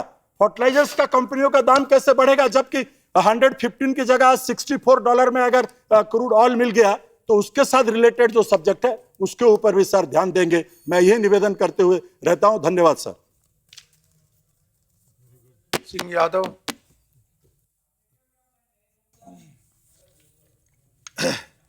माननीय सभापति जी, मैं धन्यवाद देना चाहूँगा कि इस विषय पर आपने मुझे बोलने का अवसर प्रदान किया। हमारे साथी ने जो विधेयक पेश किया, उर्वरक मूल्य नियंत्रण विधेयक, और अभी हमारे तमाम साथियों ने इस पर चर्चा भी की। हमसे पहले जो हमारे माननीय साथी बोल रहे थे, बिल्कुल मैं उनकी बात से अपने को संबद्ध करते हुए कहना चाहूँगा कि निश्चित रूप से हमारे देश की आबादी दिन प्रतिदिन बढ़ रही है और कृषि योग्य जमीन दिन प्रतिदिन घटती चली जा रही है। बढ़ती हुई आबादी को खाद्यान्न मुहैया कराने के लिए निश्चित रूप से हमें नई तकनीकी स्वीकार करना पड़ेगी। सन 60 के दशक में खाद्यान्न की कमी थी, लेकिन सिंचाई सुविधाओं और रासायनिक खाद और नई तकनीकी के प्रयोग से आज हम खाद्यान्न के क्षेत्र में आत्मनिर्भर हो गए हैं। आज हमारी आबादी 125 करोड़ के लगभग है और लगभग 263 मिलियन टन हम खाद्यान्न पैदा कर रहे हैं। आने वाले समय में 2020 और 21 में मानवर हमारी आबादी लगभग 130 करोड़ के लगभग होगी और उस समय हमें 310 मिलियन टन खाद्यान्न की आवश्यकता होगी। हमें खाद्यान्न का उत्पादन बढ़ाना पड़ेगा। जमीन को, जो खेती योग्य जमीन है, उसको बढ़ने की कहीं गुंजाइश दिख नहीं रही है। इन परिस्थितियों में बहुत आवश्यक है कि हमें उत्पादकता बढ़ाना पड़ेगी। सही है, आजादी के बाद जो परिवर्तन आया है, धान में लगभग हमने 3 गुना उत्पादन करके उत्पादन में वृद्धि की है, वहीं गेहूं में लगभग 5 गुना उत्पादन हमारा बढ़ा है। मानवर कहा जाता है कि हम रासायनिक खादों का ज्यादा प्रयोग कर रहे हैं। अगर दुनिया के पैमाने पर अगर हम देखेंगे तो चीन में 399.8 किलोग्राम प्रति हेक्टेयर एनपीके की खपत होती है। मानवर बांग्लादेश में 228.5 किलोग्राम प्रति हेक्टेयर एनपीके फर्टिलाइजर की खपत होती है। पाकिस्तान भी हमसे ज्यादा खपत करता है, 179.5 किलोग्राम प्रति हेक्टेयर खपत होती है पाकिस्तान में। मानवर हिंदुस्तान में औसत रासायनिक फर्टिलाइजर की खपत 164.8 किलोग्राम प्रति हेक्टेयर है और हिंदुस्तान में भी पंजाब में सबसे ज्यादा खपत होती है 250.3 किलोग्राम प्रति हेक्टेयर और हरियाणा में 207 किलोग्राम प्रति हेक्टेयर और उत्तर प्रदेश में 183 किलोग्राम प्रति हेक्टेयर, आंध्र प्रदेश में 189.3 किलोग्राम प्रति हेक्टेयर और तमिलनाडु में 164.6 किलोग्राम प्रति हेक्टेयर। मानवर खाद की पोषक तत्वों के आधार पर जो कमी है, हम इस बात को स्वीकार कर रहे हैं। जो हमारे साथी अभी बोल रहे थे, पोषक तत्वों के आधार पर हमें जो है खाद का प्रयोग करना है, लेकिन अकेले जैविक खाद के प्रयोग करके और हम 310 मिलियन टन उत्पादन कर पाए, शायद ये संभव नहीं है। हम चाहते हैं जैविक खादों का प्रयोग हो, कंपोस्ट खाद का प्रयोग हो, लेकिन जैविक खाद और कंपोस्ट खाद के प्रयोग के साथ साथ आपको रासायनिक खादों का प्रयोग करना पड़ेगा। आज आप मूल नियंत्रण करने की बात आई है, उस पर विधेयक है, लेकिन मुझे आज आपके माध्यम से सरकार से मैं कहना चाहूंगा, मूल नियंत्रण होगा, खाद की, रासायनिक खाद की उपलब्धता होगी। अगर रासायनिक खाद की उपलब्धता करना है तो निश्चित रूप से हमें फर्टिलाइजर इंडस्ट्री की तरफ भी देखना होगा। आज देख रहे हैं कि तमाम फर्टिलाइजर बनाने के कारखाने दिन प्रतिदिन बंद होते चले जा रहे हैं। आज FCI, fertiliser corporation of India, पूरी तरीके से बंद हो गया। आज एचएफसी पूरी तरीके से बंद हो गया। तमाम कारखाने थे वो सब बंद हो गए। फर्टिलाइजर का उत्पादन मानवर दिन प्रतिदिन कम होता चला जा रहा है। और उसका कारण क्या है? सरकार ने जो नीति बनाई, जो अभी तक लोग सरकार में थे उनने जो नीति बनाई, उस नीति के तहत दिन प्रतिदिन जो है, जो निवेशक आना चाहिए, फर्टिलाइजर के क्षेत्र में निवेश करना चाहिए, वो निवेशक हमारी तरफ आ नहीं रहा है। मानवर 1977 में आरपीएस की नीति लागू की गई और उसमें वो एक मौका जरूर ऐसा आया था 2001 के आसपास कि जितना हमें फर्टिलाइजर की आवश्यकता होती थी उतने फर्टिलाइजर पर हम पूरी तरीके से आत्मनिर्भर हो गए थे। हम अपने देश में उतना फर्टिलाइजर पैदा करने लगे थे। मानवर इसके बाद 2003 में, उसके बाद 2003 में जो फर्टिलाइजर नई पॉलिसी आई, एनपीएस, न्यू फर्टिलाइजर पॉलिसी, उसके अंतर्गत जिस तरीके के जो है लोगों पे बंधक लगाए गए, उससे दिन प्रतिदिन जो है कारखाने बंद होते चले गए और दिन प्रतिदिन जो है यूरिया और फास्फेटिक फर्टिलाइजर का उत्पादन कम होता चला गया। मानवर कम लागत पर अच्छा यूरिया उत्पादन करने वालों से जो है आपने देखा उस नीति के तहत रिकवरी होने लगी। जिसकी क्षमता जितनी थी, लोगों ने यूरिया का उत्पादन मानवर कम कर दिया माननीय मंत्री जी, क्योंकि अगर पूरी कैपेसिटी पर अगर प्लांट चलाएंगे, अगर पूरी यूरिया का उत्पादन करेंगे, उतने ही ज्यादा नुकसान होगा। अगर कम लागत है तो निश्चित रूप से उसकी रिकवरी होती थी। इन परिस्थितियों में लोगों ने कम उत्पादन करना शुरू कर दिया और मानवर जो नीति आई, उस नीति के चलते हिंदुस्तान में ये एक अनोखी बात है कि 20 साल में, मानवर में माननीय मंत्री जी से आपके माध्यम से कहना चाहता हूं कि 20 वर्ष में एक भी जो है फर्टिलाइजर का प्लांट हिंदुस्तान में नहीं लगा, जबकि लगना चाहिए। नई नई तकनीकी आ रही है, नए नए तरीके से फर्टिलाइजर बनाने के काम हो रहे हैं, लेकिन 20 साल से हमारे हिंदुस्तान में कोई फर्टिलाइजर का प्लांट नहीं लगा। मानवर आज परिस्थितियां हैं, आज हम स्वदेशी जितना उत्पादन है, लगभग 220 लाख टन हम यूरिया का उत्पादन हिंदुस्तान में कर रहे हैं और लगभग 80 से लेकर के 1,80,000 से लेकर के 1 लाख टन हम विदेशों से आयातित करने का यूरिया का प्रयास कर रहे हैं। और जो मूल्य है पूरी तरीके से नियंत्रित मूल्य है। मानवर इसी तरीके से फास्फेटिक फर्टिलाइजर में हम लगभग 35 lakh tonne phosphatic fertiliser Hindustan में बना रहे हैं, तो 45 लाख टन हम विदेशों से लाने का काम कर रहे हैं। हम इस बात को भी अच्छी तरीके से सारे लोग जानते हैं कि चाहे फास्फेटिक फर्टिलाइजर बनाना हो, फास्फेटिक फर्टिलाइजर का जो रॉ मटेरियल है वो पूरी तरीके से आयातित होता है।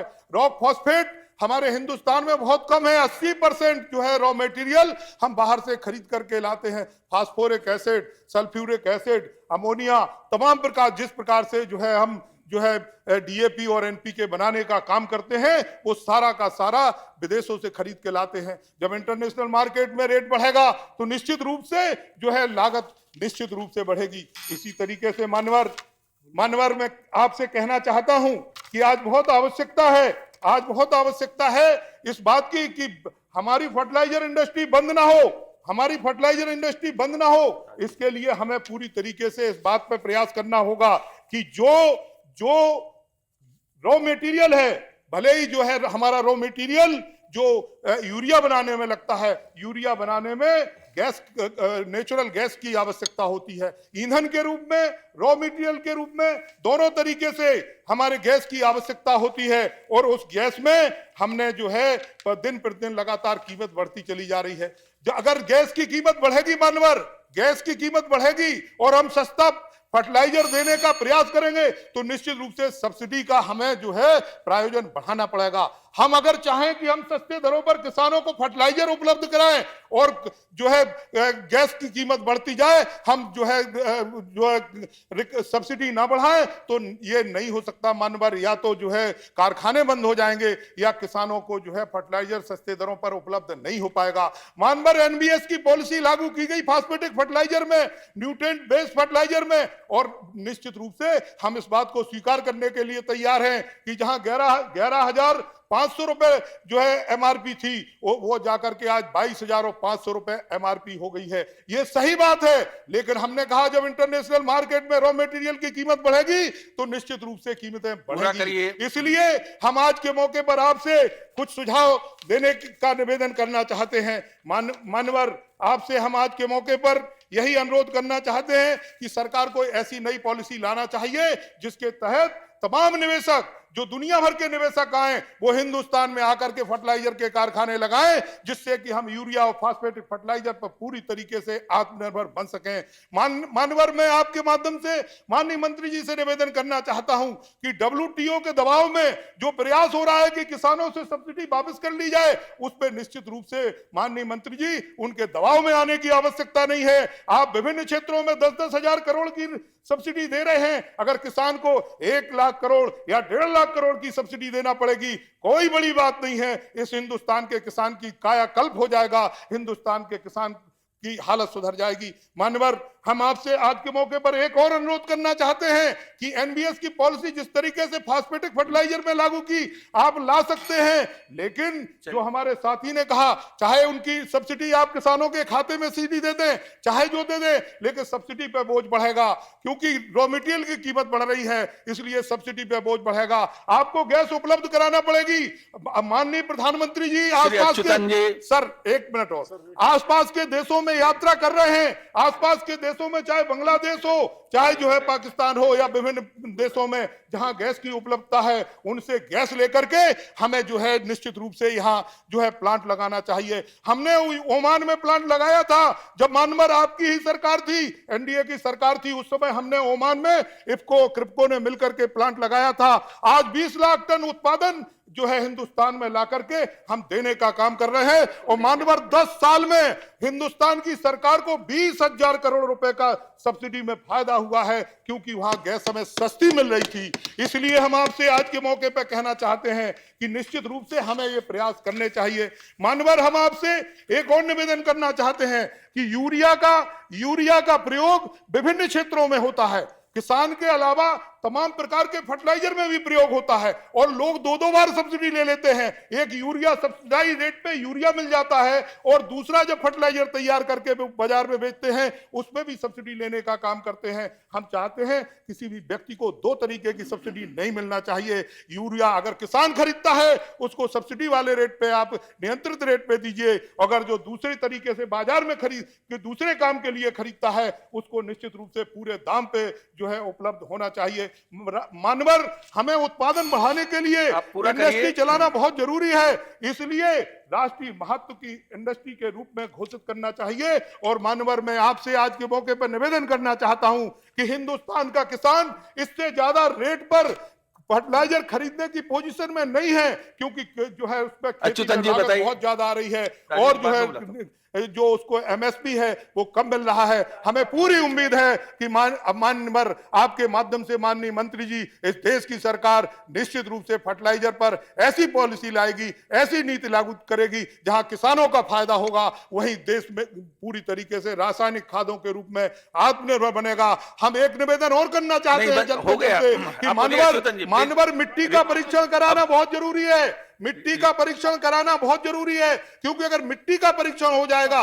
तो निश्चित रूप से पोषक तत्वों के आधार पर हम जो है उन्हें जो है फर्टिलाइजर कर सकेंगे। मानवर, एक चीज और बहुत निवेदन के साथ जानकारी है इसलिए कह रहे, अब फर्टिलाइजर आ रहा है जो वाटर सॉल्युबल फर्टिलाइजर है, जो आज ड्रिप इरिगेशन के माध्यम से पानी देते हैं, उसी तरीके से फर्टिलाइजर आ रहा है कि हम सीधे जो है समय का ध्यान रखिए, पदार्थ बना करके ड्रिप इरिगेशन के माध्यम से उन पौधों की जड़ों तक पहुंचाएं, जिससे कि उसका उत्पादन बढ़ जाए और इससे किसानों का खुशहाली होगी। मुझे पूरा विश्वास है कि सरकार निश्चित रूप से हमारे सुझावों की ओर ध्यान देगी।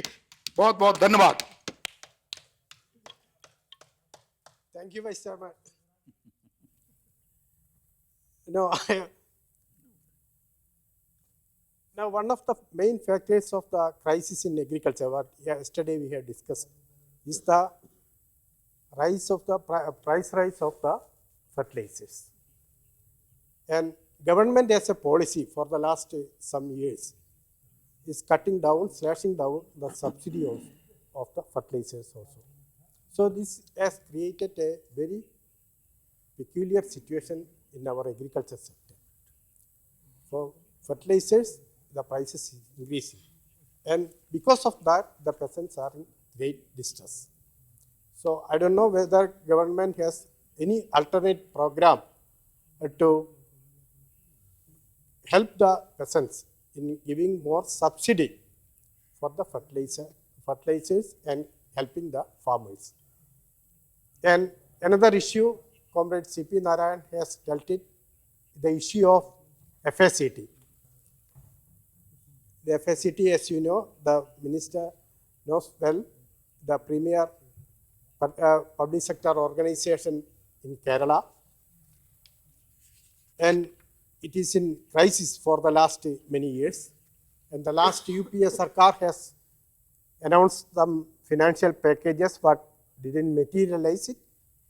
And now, after the new minister has taken charge and you visited there, and I must state here that it has created a very good impression among the workers of the FSCT.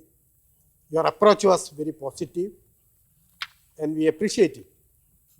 And 991 crore financial package, that is they have put forward before the government. I hope that, and there will be some announcement today itself from the minister that this package will be implemented. Because only, it is not an issue of saving the fat, public sector concern. It is a matter of saving the peasantry in Kerala, giving the agriculture sector in Kerala. So take it in such a view and help FSCT for the revival package. And another, not only in FSCT, but in most of the public sector fertilizer company, we have seen that formerly we are using this naphtha, the prices have increased. Now there is a chance of using the natural gas for fertilizer production. And here also there is one problem. The price is not uniform all over India. In Kerala, we get it something higher. I don't know, nearly 22 rupees, I think. But in UP, it may be some 5 or 6 rupees, it is being said. I don't know. Anyway, there is no uniformity. So the government, the fertilizers ministry, chemicals ministry has to take a holistic view and have a uniform pricing policy of LNG all over India, natural gas, for the fertilizer companies. Then we can control the prices also. It's another means to control the prices and revive the public sector fertilizer companies also. These two issues, I think the minister will give ample attention to it. And for FSCT, I request and hope that you will make a positive statement, announcement today itself. Thank you very much. धन्यवाद. Shri P. Rajiv. Thank you, Mr. Vice Chairman. Actually, I would not like to take more time. This is the extension of the discussion which we had yesterday regarding the agrarian crisis. Around 2.96 lakhs farmers committed suicide since 1995, as per the answer given to this August House by the Ministry of Home Affairs. The main reason these farmers were in debt trap. Why this debt trap? That is, the production cost has been increased drastically, rocketing. and this fall in price of the crops. Then this first factor, the production cost, the main component is the price rise in the fertilizer. Already earlier colleague Mr. Achyutan has mentioned the change in the subsidy perspective of the government, continuous government after 1991. They have mentioned two reasons. One, this World Trade Organization's commitment. But United States of America still giving them subsidy to their farmers, including export their product to other countries for dumping this to developing countries. Second reason, the fiscal deficit. Our late Minister of State, Mr. Jain Singha, the new dynamic Indian minister, is with us. The fiscal deficit, actually they are trying to reduce this subsidy component in the cost of fiscal deficit, but never touch the revenue component. Revenue foregone around 5.76 lakhs crores rupees. This uncollected taxes around 4.76 lakhs crores rupees. But not touching that side, only taking the expenditure side and cutting the subsidies. That is the one major reason. Then it should be revisited, this policy of the government. Second, sir, I had raised several times in this house as a question, what is the status of the public expenditure in fertilizer industry? There is no improvement in public investment in fertilizer industries. Last year of the second UPA government, they had changed the urea policy and start to new urea plants in the country. I don't know what is the present status, but Kerala did not get the benefit of that decision also. Then I request the government to increase the public investment. The slogan of this government and the Prime Minister, Mr. Narendra Modi, Make in India. If that slogan is sincere, then you should concentrate on this agriculture sector. 51% of the population still depends for their livelihood in this agriculture sector. But this sector contributes only 12% to the GDP. Then public expenditure to the sector should be increased. Make in India, first attempt should construct plants for fertilizer production in this country and revamp restructuring the existing plants. Then, sir, one issue already mentioned by Mr. Achyutan and Mr. C.P. Narayanan, issue regarding FSCT. FSCT is in a serious crisis. One issue, this price of natural gas. Earlier we had used naphtha, it's costly. Then natural gas, 1 MMBTU around $23–24. But Northeast, 1 MMBTU only $4, $4.5. Gujarat only $4.5 for 1 MMBTU of natural gas. But FSCT has paid $23–24 per 1 MMBTU. Then how can it be competitive with these fertilizer companies? The price is uniform. FSCT sells the urea or factompos the same price with these factories working in Gujarat and other states, the same price. Then it is a very difficult situation. Then there is a recommendation by the Ministry of Fertilizer and Chemicals for 991.9 crores relief package. Our ministry is already aware of this. Actually, the workers, irrespective of political affiliations, have been in a continuous hunger strike for several months. Only on the basis of assurance given by Honorable Minister, they have stopped that agitation. We are very grateful to you. You came there and visited the plant and gave this assurance to the trade unions, and on the basis of that, they have withdrawn the agitations. But still it is in the same position.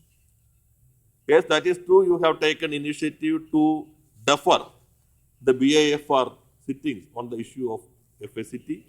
But I request you, please intervene in this matter. Your ministry is in favor of that, but we want to clearance from the finance ministry and from the cabinet. You have already today, you have discussed with the CMD. We have taken some discussion. Then you please take this issue on an urgent basis and please clear this package 991.9 crores pending package and invest more money to strengthen the FSCT, diversification of the production process of this company. That is not for the state of Kerala, it is the benefit of the country. So I would not like to take more time, sir. I request the minister to give an assurance on this issue. Thank you. Thank you. Veer Singh ji.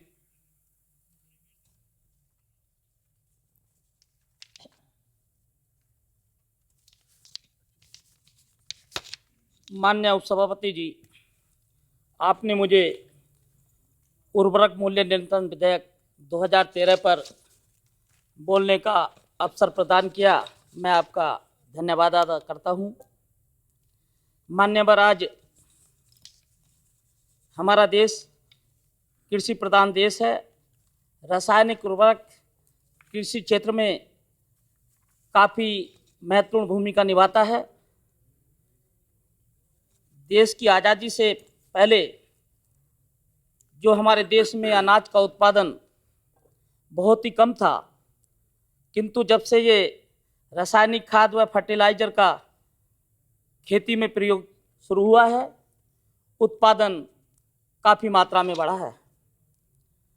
उत्पादन तो काफ़ी मात्रा में बढ़ा है, इसमें कोई दो राय नहीं है, किंतु उत्पादन के साथ साथ रासायनिक खाद का ज़्यादा प्रयोग करने से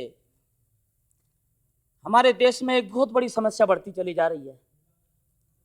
जो जमीन है, मिट्टी है, वो इतनी चटोरी होती चली जा रही है।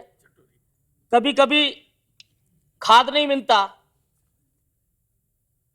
और जब खाद नहीं मिलता ये रासायनिक, तो उसमें पैदावार ही नहीं होती, फसल ही नहीं उगती ठीक से। ऐसा तमाम बार हुआ है जब रासायनिक खाद की कमी रही है और किसानों को खाद उपलब्ध नहीं हुआ है, तो उसमें उपज बहुत ही कम रही है। इस ओर भी हमारी सरकार को ध्यान देना होगा, इसके उपाय सोचने होंगे कि जैसे जैसे उत्पादन बढ़ा वैसी वैसे जमीन कमजोर होती चली गई और उत्पादन घटता भी चला जा रहा है। जब से ये रासायनिक खाद और केमिकल फर्टिलाइजर का प्रयोग होता है, तो तमाम तरह की बीमारियां भी पनप रही हैं। फसल को आज इस प्रकार से तैयार करना पड़ता है, जैसे बच्चे को पाला जाता है वैसी फसल को पाला जाता है। कई कई बार उसको स्प्रे करने पड़ते हैं, इतने कीटाणु होते हैं, इतनी बीमारियां लगती हैं फसल में, चाहे धान की फसल हो या गेहूं की हो या सब्जियां हो, उसको कई कई बार स्प्रे करना पड़ता है। और इतना जहरीला कीटनाशक उस पर छिड़काव किया जाता है कि उसको खाने से तमाम तरह की बीमारियां भी बढ़ रही हैं। अभी आपने अखबारों में भी पढ़ा होगा, देखा भी होगा, जो आज सब्जियों में हम केमिकल, रसायन और कीटनाशक दवाइयों का प्रयोग कर रहे हैं।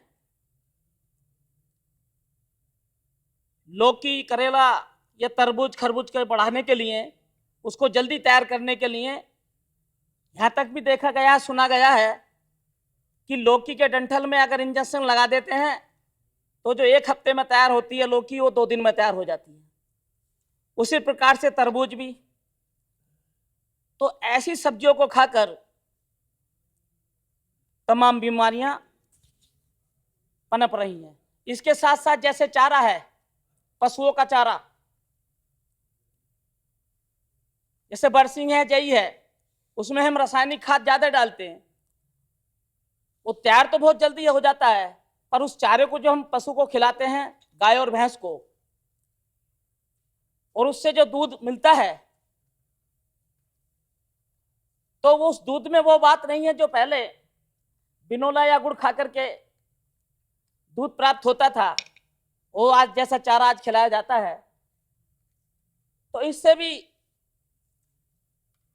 काफी नुकसान हो रहा है।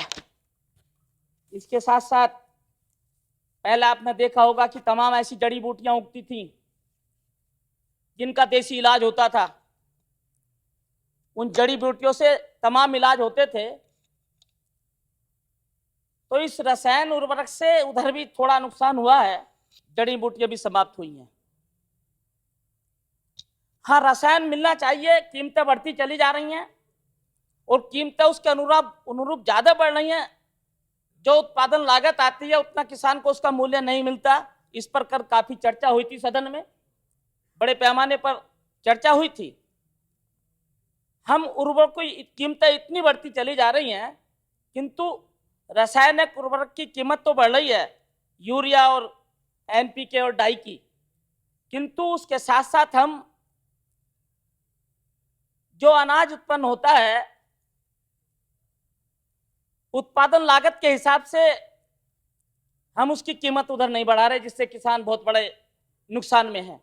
इसीलिए ज्यादातर हमारे देश में महाराष्ट्र जैसे, कर्नाटक है, तेलंगाना, अन्य प्रदेशों में किसान आत्महत्या कर रहे हैं। तो मैं चाहूंगा कि हमें उस ओर भी ध्यान देना चाहिए कि हम कीमतें तो बढ़ा रहे हैं, उसके हिसाब से हमें फसल का भी दाम बढ़ाने चाहिए और उर्वरक तैयार हो, इससे उत्पादन बढ़ा है। पर हमें उस ओर भी ध्यान देना चाहिए कि जिससे दूसरी तरफ इसका कुप्रभाव पड़ रहा है, उधर भी हमें ध्यान देना चाहिए। पहले देसी खाद प्रयोग होता था, कंपोस्ट खाद बनाया जाता था, हरी खाद तैयार की जाती थी खेत में। उससे जब अनाज पैदा होता था तो उसमें सबसे ज्यादा प्रोटीन होते थे। आज हरी खाद का, कंपोस्ट खाद का चलन ही खत्म हो गया, तो उधर भी हमको केमिकल की तरफ ध्यान देना चाहिए। और जो आज जमीन, जो मिट्टी हमारी बेकार होती चली जा रही है, उसका निरीक्षण करना चाहिए। उसका निरीक्षण करना चाहिए कि इसमें जो बीमारियां बढ़ी हैं, उन बीमारियों को दूर करने के लिए कैसा रासायनिक खाद प्रयोग करना चाहिए। सरकार को इस ओर ध्यान देना चाहिए। धन्यवाद। Thank you, thank you. Now Dr. Satyanarayan Jaitya.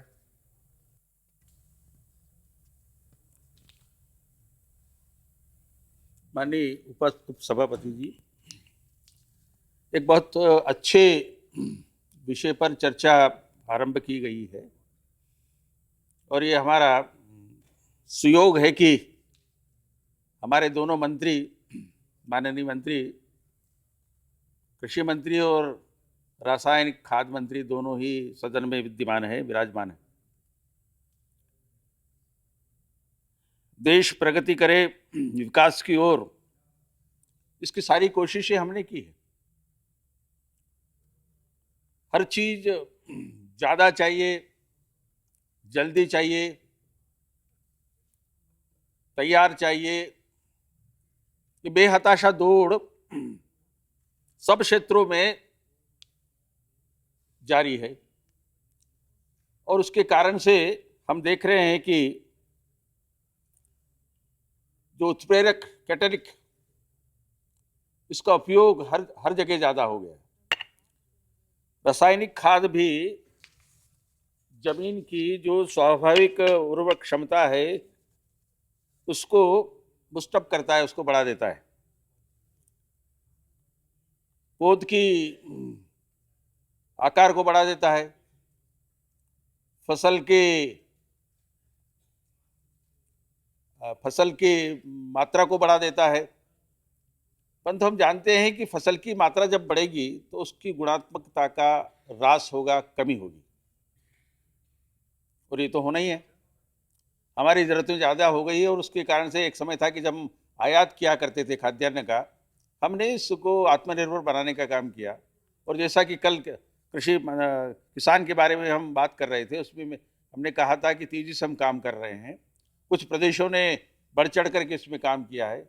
Madhya Pradesh का भी हमने जिक्र किया था, जहाँ की सिंचाई की क्षमता बढ़ाने का अद्भुत काम हमने किया है।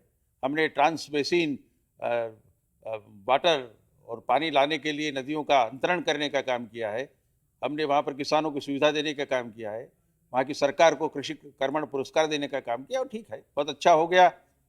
किंतु बाकी के प्रदेशों में इस तरह से सारी बातों को करने के लिए जब तक मौका नहीं होगा, ये सारी बातों को करने के लिए बड़ा मुश्किल होगा। और चिंता इस बात की है कि कृषि के लायक जमीन जो है वो धीरे धीरे खत्म होती जा रही है, कृषि की उर्वरक क्षमता भी खत्म होती जा रही है। जैसा भी एक शब्द इस्तेमाल किया था वो सदस्य नहीं है कि ये खाद को प्राप्त करके जमीन चटोरी हो गई है। अब ये चटोरी हो गई, इसका मतलब कि इसको हर दिन हर समय में ज़्यादा खाद लगने वाला है, और जब ज़्यादा खाद लगने वाला है तो ज़मीन ऊसर होने की तरफ बढ़ रही है, बंजर होने की तरफ बढ़ रही है, बेकार होने की तरफ बढ़ रही है। तो यह जो जमीन की जो उर्वरक क्षमता यदि खराब हो रही है और खादों का इस्तेमाल हम कम नहीं कर रहे हैं, तो हमें दूसरे उपायों के बारे में ज़रूर सोचना होगा, उसके वैकल्पिक उपायों के बारे में सोचना होगा। और इसलिए अभी जो मैं एक रिपोर्ट में पढ़ रहा था जिसमें कहा है कि कृषि मंत्रालय की ताज़ा रिपोर्ट कहती है कि देश में कृषि योग्य जमीन का रकबा लगातार कम होता जा रहा है। कृषि मंत्रालय की सन 2012-2013 की रिपोर्ट के मुताबिक पिछले 30 वर्षों में कृषि योग्य जमीन में 54 लाख हेक्टेयर की कमी आई है। अब ये 54 लाख हेक्टेयर की कमी यदि आई है तो इसकी पूर्ति और नहीं हो सकती, इसका कोई वैकल्पिक उपाय नहीं है। जो कम हो गया सो तो कम हो गया, और यदि यह निरंतर कम होते चला जाएगा तो फिर हमारी अपनी ज़रूरतों का क्या होगा, ये समस्या हमारे पास है। अभी हम जब चर्चा कर रहे हैं तो ये चर्चा हमारी निश्चित रूप से रासायनिक उर्वरकों की है। और ये जो प्रश्न, ये जो विधेयक लाने की बात हुई है, ये विधेयक बनाने के लिए ये जो लाने की बात हुई है, उसमें जो कारण बताया गया है कि उसमें कहा गया है कि रासायनिक उर्वरक देश के कृषि क्षेत्र को आत्मनिर्भर बनाने में महत्वपूर्ण भूमिका निभाते हैं।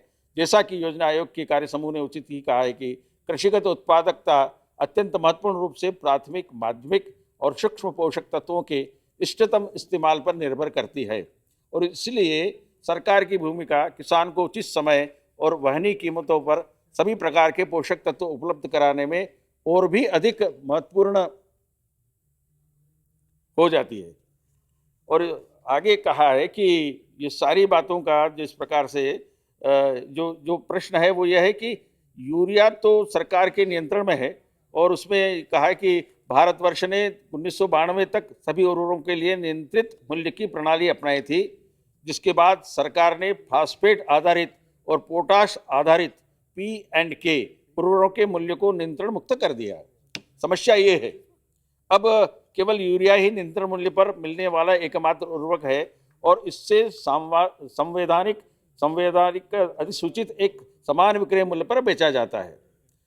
अब ये मुश्किल ये हो गई है कि फास्फेट और पोटाश, ये जो फर्टिलाइजर है, ये बाजार में उसके मूल्यों के बारे में कोई तय नहीं है, और यदि बाजार में नहीं तो उसके भाव को बढ़ाने का काम हो रहा है।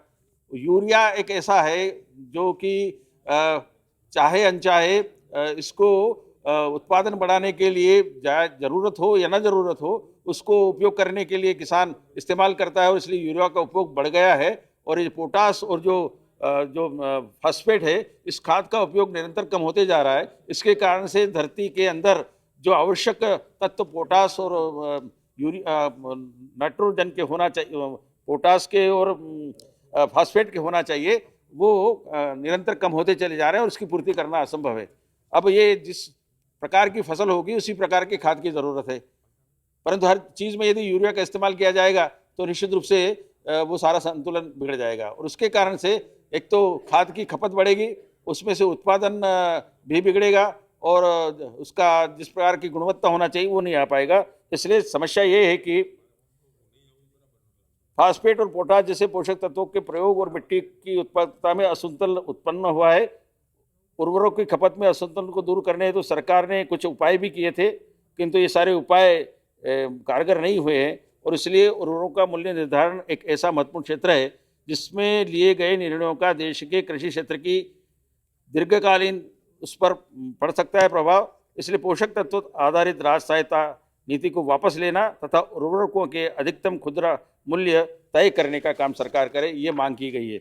अब इसको पूरा करने की दृष्टि से मैं माननीय मंत्री जी से कहना चाहूँगा कि यदि किसान को जो कुछ भी मिल रहा है वो यदि ठीक प्रकार से उसको कीमत यदि नहीं ली जा रही, ज़्यादा कीमत ली जा रही है, और मैंने देखा है कि जो खाद विक्रेता हैं वो यहाँ पर अपनी दुकानों पर लगाते थे कि यूरिया उपलब्ध नहीं है। अब जाकर के यदि किसी किसान को खाद की ज़रूरत होती है और जाकर के पूछता है कि हमें यूरिया चाहिए, उसने ऊपर तो लिख रखा है कि यूरिया यहाँ पर नहीं मिल रहा है, किंतु फिर यूरिया मिलता भी है। इसी प्रकार से और बाकी के खादों के बारे में भी ये है कि जिनका नियंत्रण मूल्यों का नियंत्रण नहीं हो पा रहा है, वो खादों का भी ज़्यादा से ज़्यादा मूल्य लिया जा रहा है। इस प्रकार से किसान को ज़्यादा मूल्य देने के लिए बाध्य होना पड़ रहा है। और ये जरूर इस बात की कि फर्टिलाइजर की आवश्यकता और उसका भूमि संरक्षण संबंध उसको ध्यान में रखते हुए इस सारे खादों का ठीक प्रकार से और लोगों को उपलब्धता करने के बारे में सरकार विचार करे।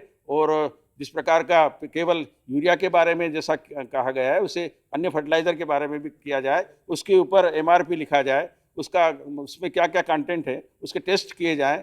और विदेशों से जो खाद बुलाया जा रहा है उसका ये कहा गया है कि जब हम लदान जब बाहर से आता है तो हम उसका टेस्ट करते हैं, किंतु उसके बाद किसान तक पहुंचने के लिए बहुत ज़्यादा और स्थानों पर उसको जाना पड़ता है। और उसमें यदि वो गुणवत्ता नहीं है तो निश्चित रूप से किसान की जो खाद जिस गुणवत्ता का मिलना चाहिए वो यदि नहीं मिलेगा तो फसलें भी नहीं होगी। और यदि फसलें नहीं होगी और कहीं कहीं दिखाया जा रहा है कि फसलों में खादों के उपयोग के कारण से, बीजों के उपयोग के कारण से, कीटनाशकों के उपयोग के कारण से वो फसलें बर्बाद हो जाती है। और ऐसी स्थिति में ऐसी बर्बाद फसलों की भरपाई करने का कोई उपाय नहीं रह पाता है।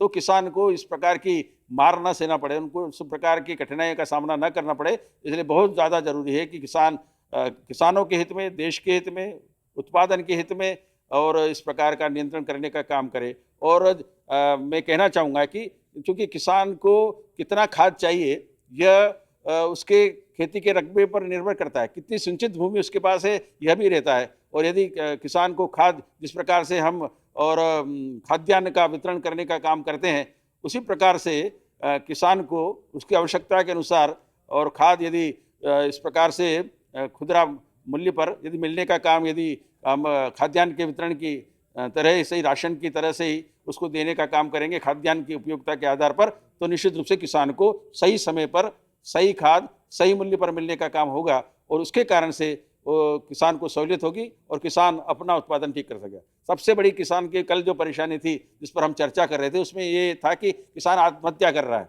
और आत्महत्या करने का कारण ये है कि वो अपने उस सारे कर्जों को चुका नहीं पा रहा है। और कर्जा यदि नहीं चुका पा रहा है तो उस पर कर्ज हो रहा है, और उस कर्ज के मर्ज के कारण से या तो वो परेशान है या फिर मरने के लिए तैयार हो रहा है। तो इसलिए ये बहुविध प्रकार की बातें जुड़ी हुई है। और मैं उम्मीद करता हूं कि सरकार जो लोक कल्याणकारी सरकार है, और हमने कहा है कि उन सारी बातों को करने के लिए अभी जैसे सुझाव आए कि मेक इन इंडिया यदि हम करना चाहते हैं तो खाद के क्षेत्र में भी मेक इन इंडिया करने का काम हमको करना चाहिए, जिसके कारण से हम अपना उत्पादन, हमको हमारी ज़रूरत कितनी है उस प्रकार की ज़रूरत को पूरा करने के लिए काम करें।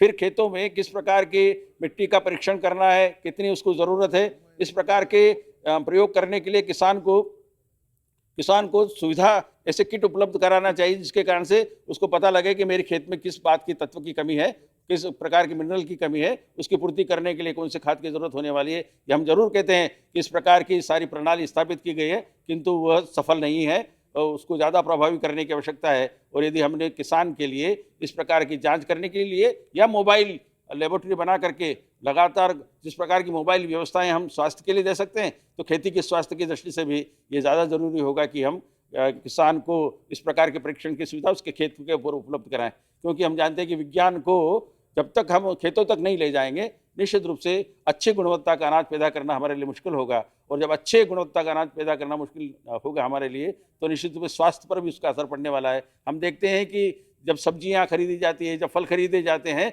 और जब अनाज खरीदा जाता है तो उसमें कीटनाशक की बदबू रहती है, उसकी दुर्गंध आती रहती है। उसके कारण से निश्चित रूप से उसका स्वास्थ्य पर विपरीत असर पड़ता है। और इसलिए उसको शुद्ध और सात्विक बनाने की दृष्टि से भी कम से कम कीटनाशक का उपयोग हो। और कम से कम कीटनाशक का उपयोग तभी होगा जबकि ये जो उर्वरक के कारण से जो पैदावार हम करते चले जा रहे हैं उस पर जो खरपतवार होती है और उसके ऊपर जो कीड़े नए नए उत्पन्न होते हैं, उसकी मात्रा कीटनाशकों की बढ़ती चली जाती है, उसके कारण से भी मुश्किल पैदा हो रही है। मैं उम्मीद करता हूं कि सरकार जो कठिनाई है, व्यवहारिक कठिनाई है, उस पर ध्यान देते हुए जिस प्रकार से urea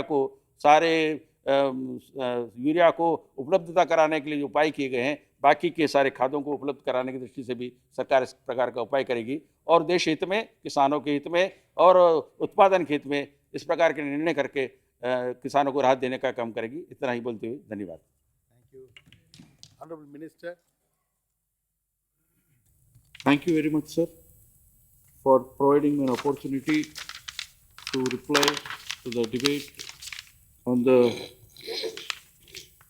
private members bill moved by Vivek Gupta ji on the fertilizer price control bill of 2013. Sir, I heard the speeches of all the honorable members with great attention, and I thank all of them for their valuable suggestions.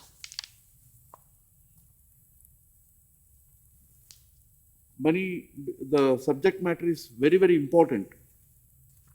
Therefore, I feel that so much of attention was there on this debate. At the outset, I want to clear the misgiving that our government, led by Narendra Bhai Modi,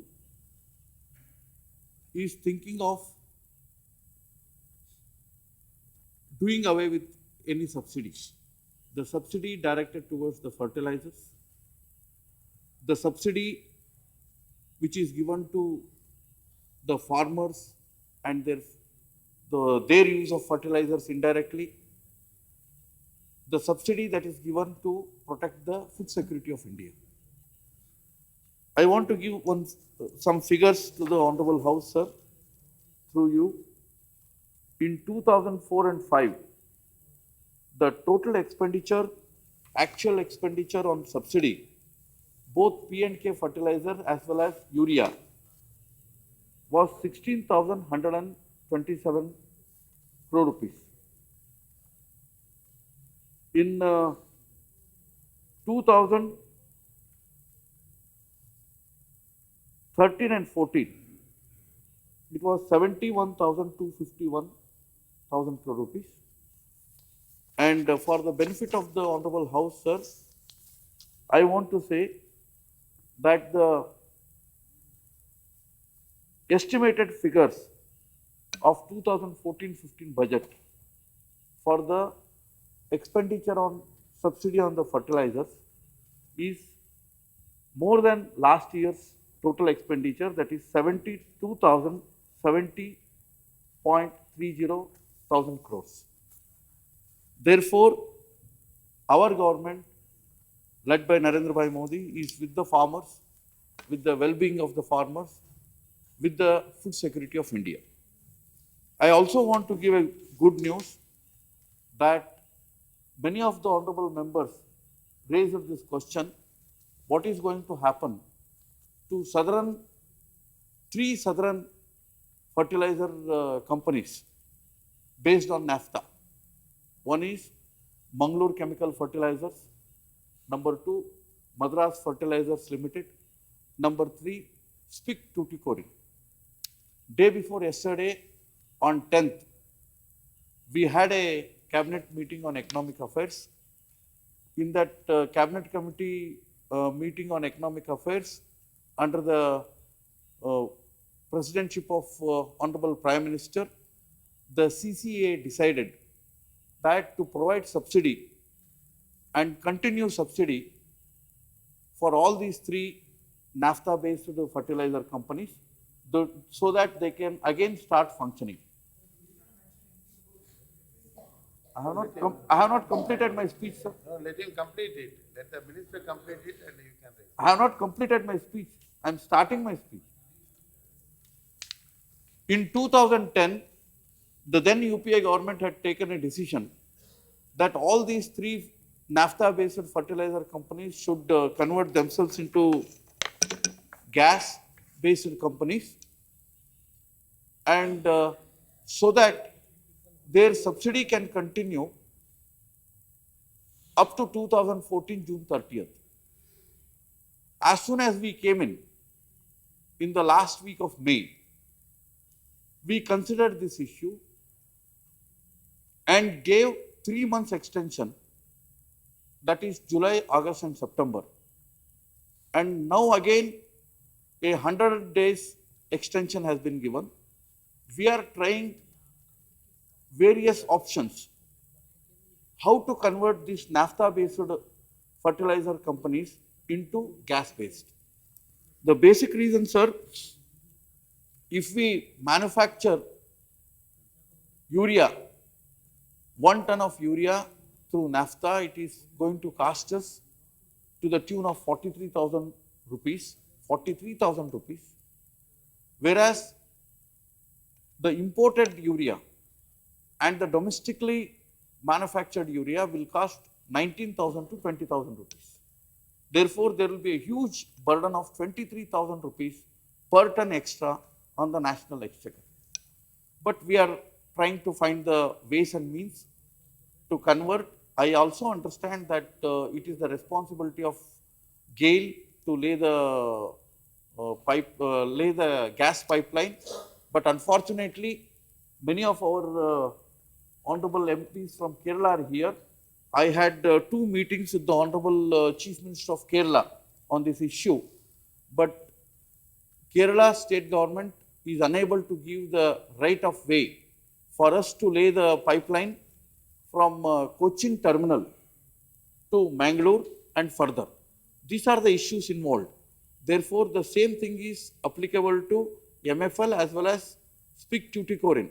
Despite of all these things, I want to today announce that we have taken a decision to provide to continue the subsidy for the reopening of these 3 southern naphtha-based companies. At the same time, it is preconditional that the respective state governments will waive their VAT on the naphtha. I have spoken to both the Chief Minister of Karnataka as well as the Chief Minister of Tamil Nadu on this issue. And I think the respective honorable MPs also should pursue it.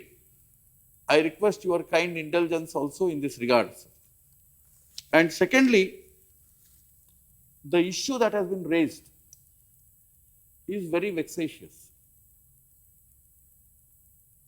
How much chemical fertilizer we should be using and what are the alternatives to it, whether the organic fertilizer, biofertilizer, micronutrients, they are not necessary or not necessary, and if they are necessary, how should be the mix, and how to slowly migrate from complete chemical fertilizer regime to a comprehensive fertilizer regime.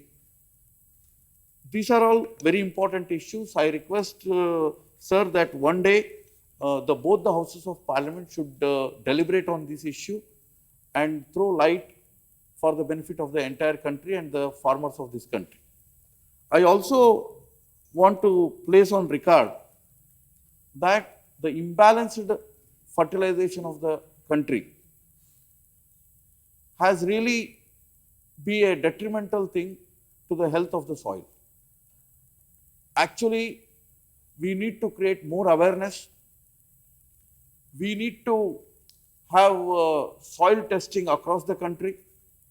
I want to thank our Honorable Prime Minister Narendra Bhai Modi that he has unveiled a program of soil testing and providing soil health cards to all the farmers of the country to the tune of 16 crores.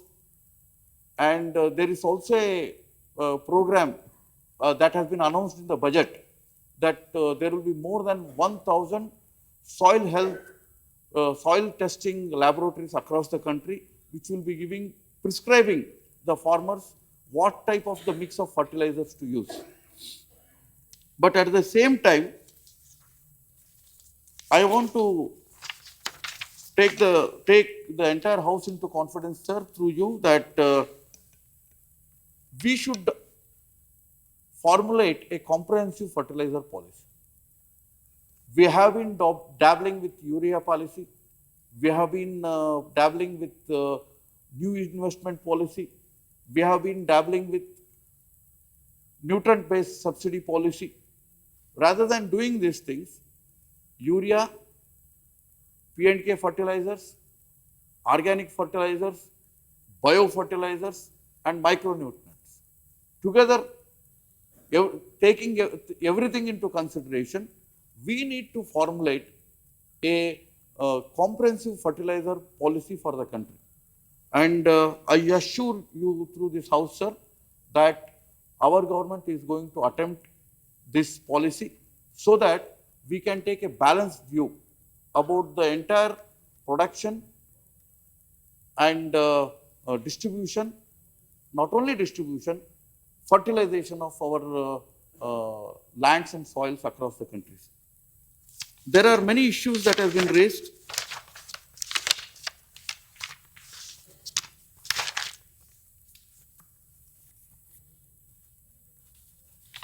One of the major issues is that what is happening to the indigenous manufacturing of the urea.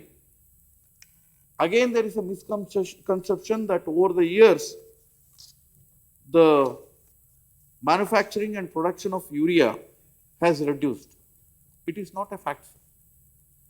Actually, over the years, we have increased the manufacturing of the indigenous urea to the tune of 22.7 million tons per year. And our government has decided to increase this by reviving more and more sick companies. When I say more and more sick companies, my dear friend Chandrapal Singh Yadavji very rightly said that last 15 years, many of the fertilizer corporations were closed. Fertilizer Corporation of India Limited was closed, and National Fertilizer Corporation of India Limited companies were closed. But I am happy to give this information to the Honorable Parliament, sir, through you, that the Government of India, led by Narendra Bhai Modi, has decided to revive the fertilizer plant in Gorakhpur. We have decided to revive the fertilizer plant in Talcher. We have decided to revive the fertilizer plant in Ramagundam also. Regarding FACT,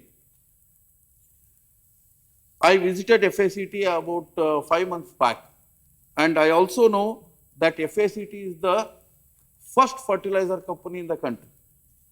And regarding FACT, we have already moved a cabinet note of 981 crore rupees for its revival, but that will not be sufficient, sir.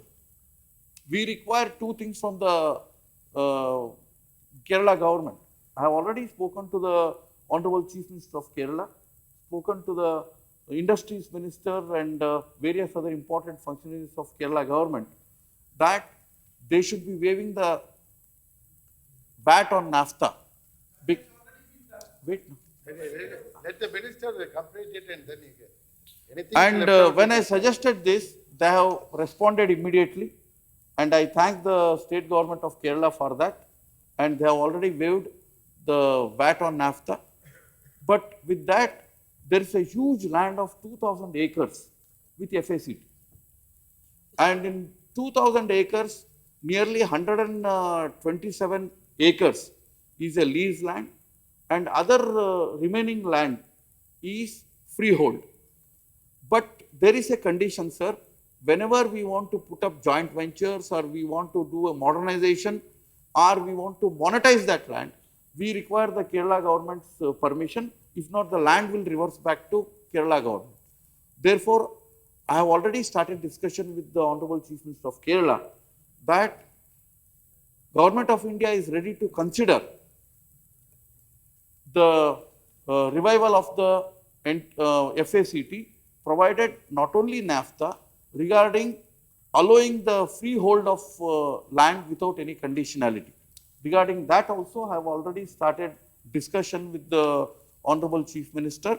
My request to all the Honorable members of the Parliament from Kerala is that in the coming week, we can have a meeting with the Honorable Finance Minister and all the Honorable members of the Parliament of Kerala, so that we can come out with a solution to this FACT problem. And I feel that FACT should be revived. But the question is not only cleaning of the books of accounts of the FACT, but at the same time, it should be viable in the coming days also. Therefore, if it has to be viable in the coming days, we have to take a lot of steps beyond cleaning up of the balance sheet. Therefore, we need to attempt that, and Government of India is more than eager to do that in regard of FACT. Therefore, in last 5 months, I have pursued many steps which has given strength to FACT. Sir, the other important thing is that the question of providing direct subsidy to the farmers. It's a huge issue, sir, because first of all, we need to identify the landholders, and we also know the landholders may not be the tillers. Therefore, if you want to create a direct benefit scheme, it has to be scientific, it has to be equitable, and it has to be foolproof. Therefore, there should be a lot of consideration. I request both houses of the parliament to think about it, and they are all welcome to give me suggestions on this. And I don't want to dabble into the controlling and decontrolling of the fertilizers, because today, as on today, the urea is controlled. The urea price is controlled at 5,360 rupees per ton. And therefore, there is a tremendous use of urea. But whereas the NPK fertilizer prices are decontrolled to an extent. I don't say they are totally decontrolled, because we are also providing NBS subsidy to them, and we are also monitoring their price line. But what we need is a regulations. What we need is a middle path. At the same time, we are committed not to raise the MRP of urea. We are not going to raise the MRP of urea. हम urea का दाम नहीं बढ़ाने वाले हैं, और urea के ऊपर जो सब्सिडी है वो हम कंटिन्यू करेंगे, उसमें कोई संदेह नहीं है, कोई प्रश्न चिन्ह नहीं है। लेकिन एनपीके के बारे में उसका दाम कैसे कम करना और उसका एनबीएस रेजिम को और वैज्ञानिक तौर तरीके से कैसे करना, हमें लगता है इसको सोचना पड़ेगा। इसलिए पूरा कंट्रोल करे, पूरा डी कंट्रोल करे, उसके बजाय ये पूरा फर्टिलाइजर का जो सिस्टम है इसको रेगुलेट कैसे करें। जब रेगुलेट करेंगे उसमें दोनों के हितों को हमको सामने रखना पड़ेगा। किसानों का हित सर्वोपरि है, और किसानों के हितों के साथ इंडस्ट्री को भी सस्टेनेबल बनाना पड़ेगा। इसीलिए it should be a win win situation. इसीलिए किसानों का हित को सर्वोपरि रखते हुए इंडस्ट्री को सस्टेनेबल कैसे बनाए, इसके बारे में भी भारत सरकार सोचेगी। इसलिए मुझे लगता है समग्रता से इसके बारे में सोचना पड़ेगा, नीति बनानी पड़ेगी, और उस नीति बनाने के लिए ऐसे कदम हमको उठाना पड़ेगा, वो कदम हम उठाएंगे। इसलिए मैं आपके द्वारा विवेक गुप्ता जी से निवेदन करता हूं, जब भारत सरकार के मंशा ये है, यानी इसके बारे में एक कॉम्प्रिहेंसिव फर्टिलाइजर पॉलिसी यानी उर्वरक पॉलिसी हम बनाएं और इस मार्केट को किसान के हित में रेगुलेट करें, ये भारत सरकार के मंशा है। तो उनका ये जो फर्टिलाइजर प्राइसेस का कंट्रोल करने का एक बिल है वो कृपया वापस ले, ये आपके द्वारा मैं निवेदन करता हूँ। नमस्कार। Thank you very much. Now, Shri Vivek Gupta, he is absent. Since Shri Vivek Gupta, the mover of the bill, is not present in the House, I am now putting the motion for consideration of the bill to vote. The question is that the Fertilizer Price Control Bill 2013 be taken into consideration. The question is put. Now, those in favor will please say aye. Those against will please say no. I think the noes have it, the noes have it, the noes have it. The motion is negativate. Now I request Professor M.V. Rajiv Gowda to move the bill.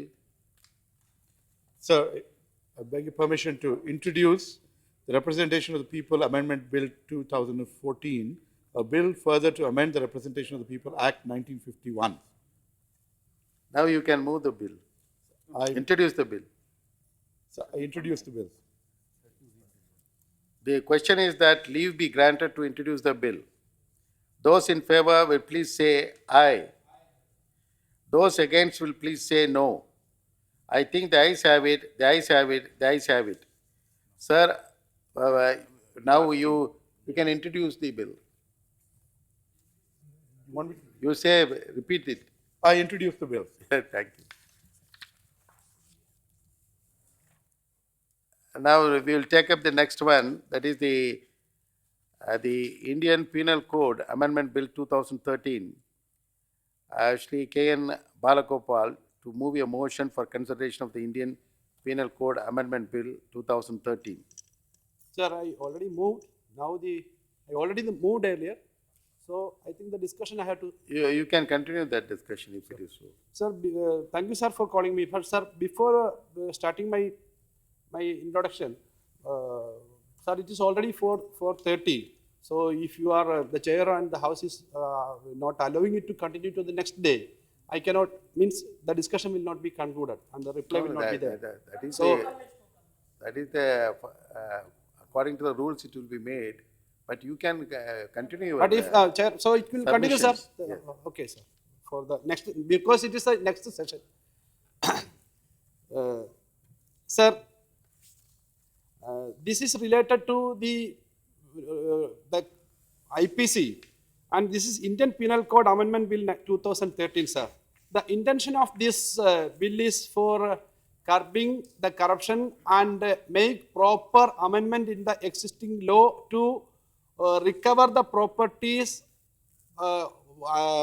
acquired by the people as part of the penalty clause. Sir, we have plenty of laws dealing with the corruption, financial offences. Though prosecution is initiated against, there is no effective mechanism to deal with the seizure of ill-gotten money or proceeds of corruption. Sir, we know corruption in India is a major issue that adversely affects the economy. A study conducted by Transparency International in year 2005 found that more than 62% of Indians had first-hand experience of paying bribes or influence peddling to get jobs done in public offices successfully. Sir, in 2014, India ranked 85th out of the 175 countries in Transparency International Corruption Perception Index compared to the neighboring countries like Bhutan and others, Bangladesh and others.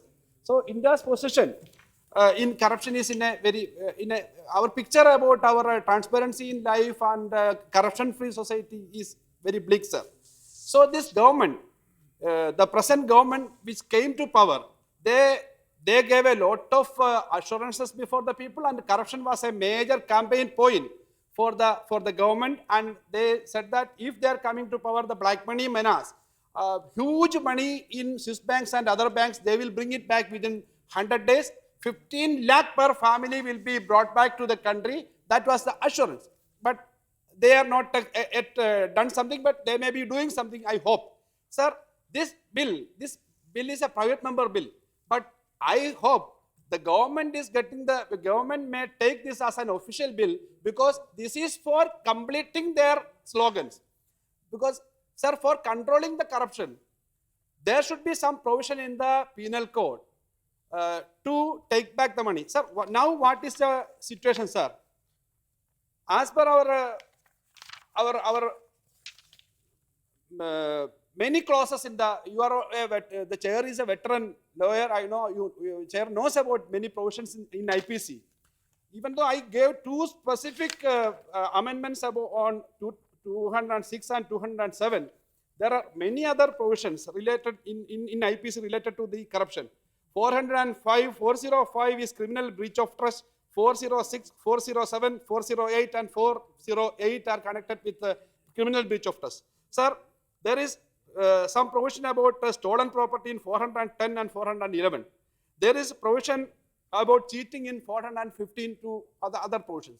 Sir, all these provisions, the unfortunate part of our legislative, our judicial system is that the provision is only for I can say, for example, 206.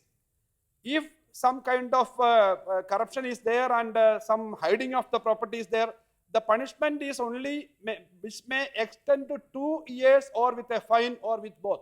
This is the provision of punishment as per 206. In 207 also, the punishment is only up to 2 years and a small fine. And if you go to the criminal breach of trust provision, there also, sir, this I told about that 405 and other provisions. Criminal breach of trust. If it is very clear what is criminal breach of trust, I am not going into the details. But there also the punishment is very less, sir. It is only some 3 years or like that, sir. Then punishment for criminal breach of trust, sir, it is extended to 3 years punishment or with a fine or with both. This is the punishment. Sir, about cheating also, the punishment for cheating is only 1 year or with a fine. Sir, I am not going into the other details of IPC. What I want to say before this August House is about the situation prevailing in the country. Sir, 2 days back, there was a judgment about a very serious case. That is Maithyas or Satyam case, we can say. Maithyas cheated around 5,000 crore rupees from the people through share over ballooning their assets and all. It is a very clear case. And the chairman, CEO, the chairman was in jail. 5,000 crore rupees was cheated. It was taken back and the CEO was in jail, and 4 chartered accountants were also inflicted in this case. That's because PWG, I have to say that because it's a public case. PricewaterhouseCoopers was the auditor. They were also punished, the particular officers. What is the punishment, sir, now? For the chairman, Satyam chairman, it is only 1 year imprisonment. That already he completed. And for others also it is 6 months or like that. And what is the fine? It is only 5 lakh rupees each. Sir, 2,000.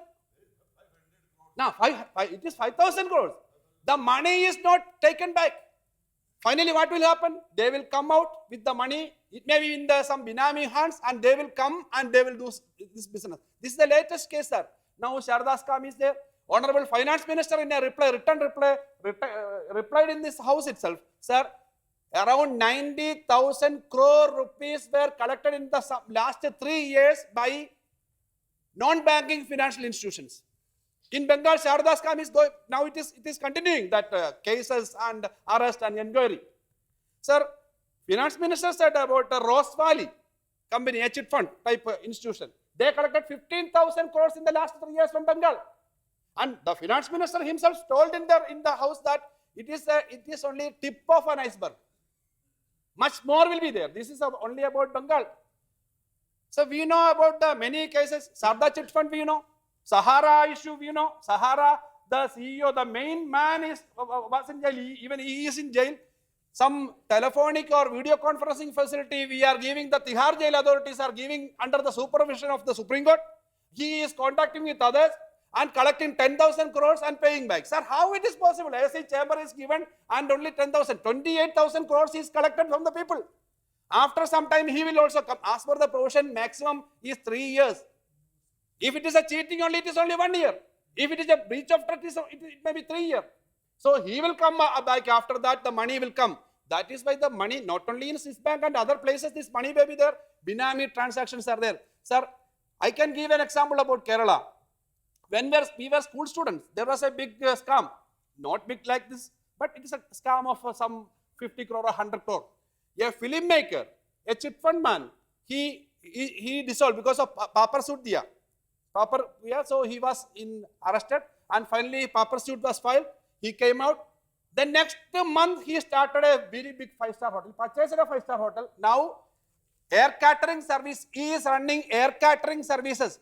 We are eating when we are flying in the flights. His I am not naming the particular company because you may expunge. But we are getting that slip with that company that this is the aircraft race. Those days they collected and cheated around some 100 or 200 crores. So they are intact, sir. Now recently in Noida we read about a case. An engineer with 900 crores. An engineer with 900 crores. He was arrested with 900 crores. Sir, these kind of issues are coming. An engineer with 900 crores. So, how much these kind of things are there, sir? What is the provision to? I am not thinking that there is any political difference between the ruling bench or opposition bench. Sir, we have to correct this menace, sir. So, correcting this, there should be some provisions in our law, sir. There are not only this, sir. I told about these Bengal cases where Honorable Jaitley ji gave a reply about these chit funds. In southern part, there was some goat, teak, mancham companies were there. I think that Honorable Chair also is remembering about that. Goat, teak, mancham companies were there. In Kanyakumari it was there. Minister is here. They collected money. They are saying that after 20 years, हमारा आप कुछ पैसा दे दो हम गोट को और teak और मांचियम grow करेगा. If 1 lakh you are giving 1 lakh, after 20 years or 10 years हम 1 lakh का we will give 50 lakh. 1 lakh के लिए 50 lakh दे देगा. ऐसा कुछ कैंपेन था. Hundreds of crores cheated किया. ये सब अभी भी business करता है. So sir, we have to make some amendment in the rules, sir.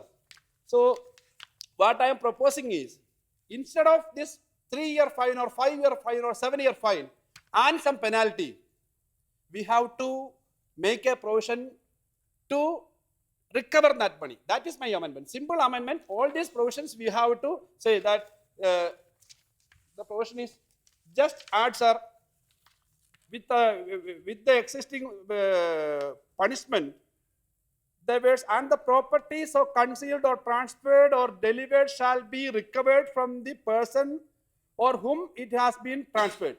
If we make that provision, this cannot be continued, sir.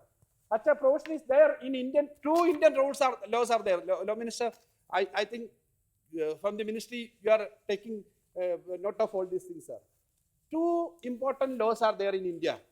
One is Smugglers and Foreign Exchange Manipulators Forfeiture of Property Act 1976.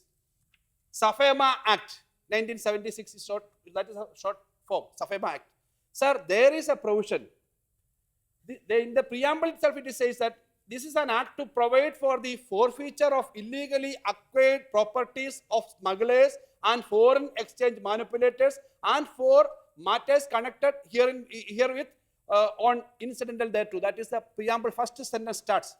They are saying this is for taking back the manipulated and taking back the ill-gotten money. And here 2 important provisions are there. One is related to the relatives.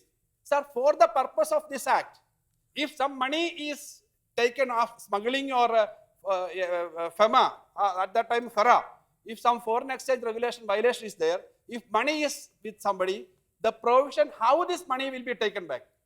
Only in these 2 acts, in this act, there is a provision for collecting it back from the relatives. And second is associates. Relatives include, sir, a spouse of a person, brother or sister of the person, brother, sister or spouse of any of the person, any lineal ascendant or descendant, spouse of a person referred to in clause like that. That all the relatives are coming under this provision. Secondly, this is the interesting part of this act, sir. For the purpose of clause associate, a relative to a person means there and another provision is there, sir, associate. An associate of this, the wrongdoer who is having illicit money. That means any individual who had been or is residing in the residential premises, including the house of such a person, any individual who had been or in managing the affairs of the person, like that, those who are connected with these people, many other, in the clause other provisions are there. I am not reading all the things. In the explanation 1, 2 and 3, in the Smugglers and Foreign Exchange Manipulators Forfeiture of Property Act 1976, SAFEMA Act, all these associates and relatives are there, sir. So if we add this provision in the present IPC provisions, easily we can take that 900 crore, now 9,000 crore, now 100 crore का एक आदमी है, उसका पत्नी और relative और नहीं, उसका कुछ पीए और कुछ अदर ऑफिसर्स है कनेक्टेड है, उसका साथ भी पैसा है, ये स्नैच करेगा, ये रिकवरी करेगा, ऐसे एक प्रोविजन होना चाहिए. If we are catching the smugglers and this kind of foreign exchange violators, what is wrong in arresting and snatching the money of the people? Sir, there should be a provision in our law to make every person responsible to answer about their illegal wealth. I am concluding, sir. Now others are going to speak. I hope that when it will continue to the next day, more points may come. Government also will come with a positive note. Sir, recent I will give an example, sir. In Andhra Pradesh, I am not naming the person. The son of a former chief minister. He paid 540 crores as income tax. 540 crore income tax. Yeah. From where he got the wealth? Not narrated. And while paying, by paying 540 crores as tax, 3 times of that is illegal money, was converted as legal money. He is a very powerful political leader even now. So these kind of people who are making wealth, how you are making this wealth? And he was, it is not a matter, he is a former MP, he was in jail, he was the son of a former chief minister. Very clear who is that. He's an MP. So such people who are making this much money, there is no provision in our law how you are making this money, how the wealth is coming. So the people should be answerable about their wealth, their gain. That also should be there, sir. So I am requesting the government to take this amendment very seriously. There were experiences in our parliamentary history that these kind of serious amendments were taken by the government. Very rarely such things happen. Government made some bills on the basis of this. If the government, Narendra Modi government, is serious about the black money, if they wanted to curb the corruption in the country, they have to make these amendments in the present laws. Otherwise, we cannot curb the corruption, which is a very serious menace in this country. I hope the government will come with such a, they will accept this amendment, and I hope that this will be passed. This is I am concluding this, sir. Thank you. Thank you. Now, Chaudhry Muhammad Salim.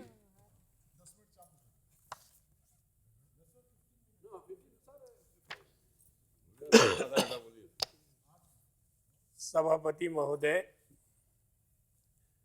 भाई बाल गोपाल जी का bill विधि, कानून और वकालत से संबंधित है, लेकिन भारतीय समाज सेवा में जो लोग काम करते हैं उनके लिए भी इस बिल की बड़ी अहमियत है। 1860 में इससे संबंधित धारा 206 और 207 बनी थी कपट पूर्वक संपत्ति इकट्ठा करने वालों पे कार्यवाही के लिए। भाई बाल गोपाल जी चाहते हैं और हम लोग चाहते हैं कि उसमें तब्दीली आना चाहिए। 1860 में रहा होगा, हमारा नैतिक मूल्य हमारे इतने ऊपर ऊंचे रहे होंगे कि हमें 2 वर्ष की सजा भी समाज में जिसको हो जाती होगी, वो लाखों करोड़ों और अरबों रुपए से ज़्यादा अपनी तौहीन महसूस करता होगा। लेकिन धीरे धीरे दुनिया में और हिंदुस्तान में भी नैतिक मूल्यों का पतन हुआ है। हमारी डिक्शनरी में छल और कपट दोनों शब्द बड़ी नफरत की निगाह से देखे जाते हैं हिंदी डिक्शनरी में, और ये बिल कपट पूर्वक, छल पूर्वक इकट्ठा की गई संपत्ति पे आधारित बिल है। माननीय सभापति महोदय, कपट का ताल्लुक धोखे से है और धोखे का ताल्लुक समाज के उस घृणास्पद अमल से है जिसको समाज में कोई स्थान नहीं है। बात यह है कि आजाद हिंदुस्तान में बेरोजगारी है, जमीन प्यासी है, लोग बेघर हैं, इलाज के लिए पैसा नहीं है, अच्छे अस्पताल नहीं है और दो तरह के हिंदुस्तान हैं। एक हिंदुस्तान तो वो है जहां मेम साहब के कुत्ते को भी डॉक्टर मुहैया है और एक हिंदुस्तान वो है जहां मुझ जैसे गरीब की बेटी प्रसव पीड़ा में कराहती रहती है, उसे दाई भी नहीं मिलती है। और इस हिंदुस्तान को सक्षम बनाने के लिए, जैसा कि वर्तमान भारत के प्रधानमंत्री नरेंद्र मोदी जी ने चुनाव से पहले नारा दिया था कि हम काला धन लाएंगे। अगर धन होगा तो देश संपन्न होगा और देश संपन्न होगा तो देश की वो गरीब जनता जिसके लिए भारत सरकार का चुनाव आयोग कहता है कि अभी भी हिंदुस्तान में ऐसे लोगों की तादाद तकरीबन 43 करोड़ है। इसी सदन में मेरे सवाल के जवाब में कहा जिनकी रोज की आमदनी सिर्फ 28 रुपए रोज है। 28 रुपए माननीय अध्यक्ष, माननीय सभापति महोदय, उपाध्यक्ष महोदय, 28 रुपए में आज एक जानवर का पेट नहीं भरता है, लेकिन इस मुल्क में 43 करोड़ सरकार के अनुसार 28 लोग ऐसे हैं, 43 करोड़ लोग ऐसे हैं जो 28 रुपए पे अपना जीवन यापन करते हैं। इनको कैसे ऊपर ले जाओगे? नरेंद्र मोदी जी ने बड़ा अच्छा फार्मूला दिया था। नरेंद्र मोदी जी ने जो फार्मूला दिया है कि काला धन लाएंगे, काश वो फार्मूला कामयाब हो जाता और हर आदमी की जेब में 15 लाख रुपए पहुंच जाते तो कपटपूर्वक इकट्ठा की गई संपत्ति वापस आ जाती और मेरे भाई बाल गोपाल की मंशा पूरी हो जाती, फिर इस बिल को नहीं लाना पड़ता। माननीय उपाध्यक्ष महोदय, हिंदुस्तान में कराहती हुई जनता को अगर इंसाफ देना है तो जो कर्ज का इंतजाम किया जा रहा है एफडीआई के जरिए, डंकल के जरिए, पेटेंट के जरिए, खुली बाजार व्यवस्था के जरिए, वो अच्छा नहीं है। वो स्वदेशी मंच की मंशा नहीं है। यहाँ बैठे हुए हैं माननीय मंत्री जी, बहुत बुद्धिमान है, मैं उन्हें रोज सुनता हूं, गृह राज्य मंत्री जी को, लेकिन स्वदेशी मंच की मंशा और स्वदेशी भावना वो नहीं है। वो जो लोग आने वाले हैं वो माँ के गर्भ में पलने वाले बच्चे को भी कर्जदार बना देंगे। और मेरे नेता डॉक्टर लोहिया ने 1947 में मुल्क की आजादी के बाद कहा था कि उपनिवेशवाद से तुम्हारी जंग हो चुकी, तुम जीत चुके, अब नव उपनिवेशवाद आर्थिक पुल पे सवार होके आएगा और तुम्हें आर्थिक गुलामी में जकड़ लेगा। और वो आर्थिक गुलामी में आज 60 साल बाद जकड़ रहा है। इसलिए मैं कहता हूं हिंदुस्तान का सबसे बड़ा भविष्य दृष्टा डॉक्टर लोहिया था। तो मैं कहना चाहता हूं इस बिल का हिंदुस्तान के उस कराहते हुए आदमी से ताल्लुक है जिसकी हिस्सेदारी की पूंजी स्विस बैंक में जमा थी और अब खाली कर दिया गया। माननीय उपाध्यक्ष महोदय, स्विस तक अगर हमारा धन पहुंचा, इसलिए पहुंचा कि हमारे यहाँ कानून कमजोर थे, वरना उसको हिंदुस्तान की सरहदें पार करते वक्त ऐसा जवान गृह राज्य मंत्री होता और एक मजबूत डंडा होता तो वो नहीं पहुंच सकता था स्विस तक अगर हिंदुस्तान का काला धन पहुंच गया तो उन सारी सरकारों की भी जवाबदेही बनती है जिनके जमाने में स्विस तक वो धन पहुंचा। ये बिल सिर्फ बिल नहीं है, ये सोशल रेवोल्यूशन है, इसलिए मैं बोलने को खड़ा हुआ हूं। बात ये नहीं है, बात यह है कि हिंदुस्तान में 24 घंटे मेहनत करने वाला वो किसान जो मौसम से लड़ता है, जो गोरा पैदा होता है मां की गर्भ से और काला हो जाता है, उसकी बेटी गोरी पैदा होती है और काली हो जाती है, वो किसान, वो मजलूम शख्स जो पूरे दिन मेहनत करता है और रात को थक के सो जाता है, जिसके लिए एक शायर ने कहा, सो जाते हैं फुटपाथ पर अखबार बिछा के, मजदूर कभी नींद की गोली नहीं खाते। इतना थक जाता है, उसकी जिंदगी कौन संवारेगा? और सरकार में बैठे हुए लोगों, हो सकता है कि आज मेरी बात आपको ऐसी लगती हो कि ना होने वाली बात है, लेकिन आपकी मंशा इतनी ही पवित्र होना चाहिए कि वो 43 करोड़ लोग जो 28 रुपए रोज यानी एक जानवर, एक कुत्ते को दिन में दूध पिलाता है एक दौलतमंद आदमी 28 रुपए से ज्यादा का, एक जानवर से भी कमजोर जिंदगी गुजार रहे हैं, उनको सक्षम बनाने के लिए ये कानून एक हथियार है माननीय मंत्री जी। अगर उस कराहते हुए हिंदुस्तानी पे आपने छतरी लगाने का नहीं सोचा, जिसने हिंदुस्तान की आजादी में अपने आप को फना किया है, तो फिर समान आचार संहिता भी बेकार है, फिर मस्जिद भी बेकार है और मंदिर भी बेकार है। यूं कहता है निदा फाजली, घर से मस्जिद है बहुत दूर, चलो यूं कर लें किसी रोते हुए बच्चे को हंसाया जाए। यूं कहता है निदा फाजली, बच्चा बोला देखकर मंदिर आलीशान, मस्जिद आलीशान, अल्लाह तेरे एक को इतना बड़ा मकान, अंदर मंदिर में चढ़े घी पूड़ी मिष्ठान, मंदिर के बाहर खड़ा ईश्वर मांगे दान। क्यों मांग रहा है दान? इस मुल्क में उसकी हिस्सेदारी है, इस मुल्क का वो असल हिस्सेदार है, वो हम फकीरों को बादशाह बनाता है अपने वोट से, इसके बाद भी वो महरूम है दो वक्त के खाने से।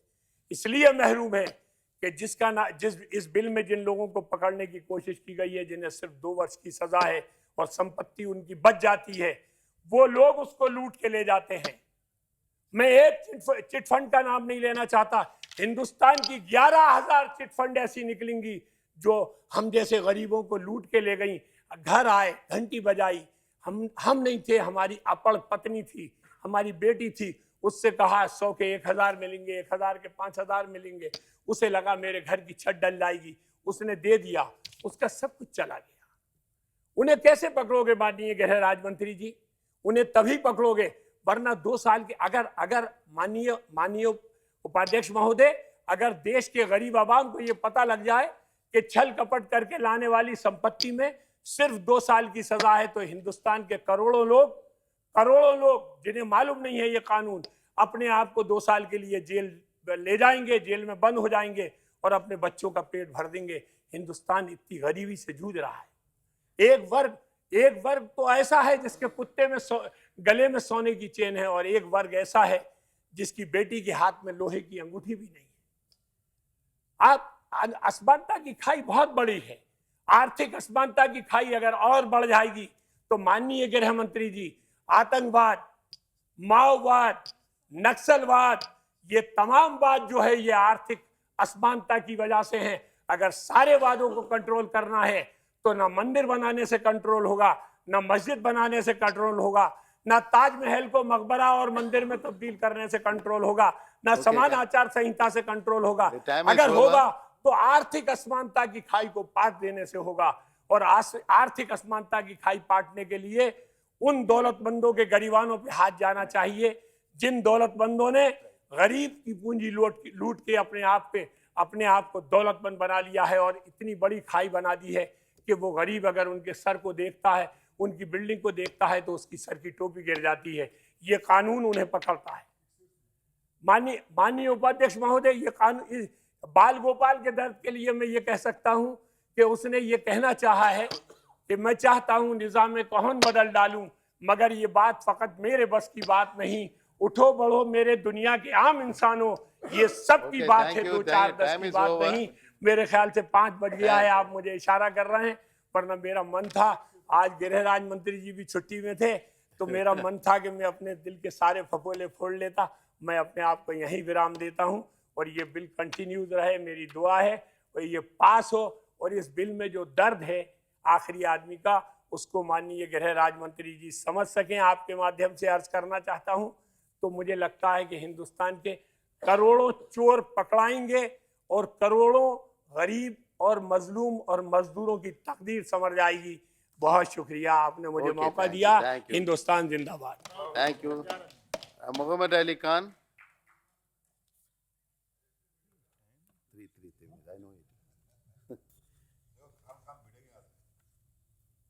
बहुत बहुत शुक्रिया डिप्टी चेयरमैन साहब,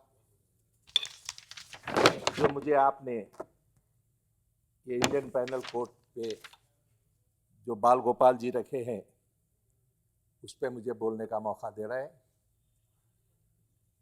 वाकई आज बिल इस हाउस के सामने है।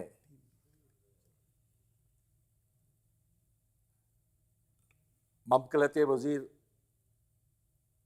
वजीर दाखिला एक नौजवान है, हमें ऐसी उम्मीद है कि आज के ज़रूरियात को पूरा देखते हुए इस बिल की तायीद होगी और इस पैनल कोड में चेंजेस का मरकजी वजीर दाखिला पहल करेंगे।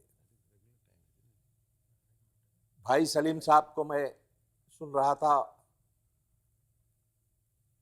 ये पैनल कोड सिर्फ एक कानून के हद तक नहीं, बल्कि इस देश की उस गरीब आवाम की, इस देश के हर तबके की ये उम्मीद है कि हमारी जो नस्लें काम करती हैं, हमारे माँ बाप जो काम करते हैं, जिससे ये उम्मीदें लगाए बैठे हैं कि इस पैसे को हम अच्छे ढंग से अपने लिए, अपने मुल्क के लिए, अपने रियासत के लिए, अपने मंडल के लिए हम काम करें। Now you can continue in the next sitting. Next is a listed day. You can continue your speech, please. Now the time for the private members bill is over today.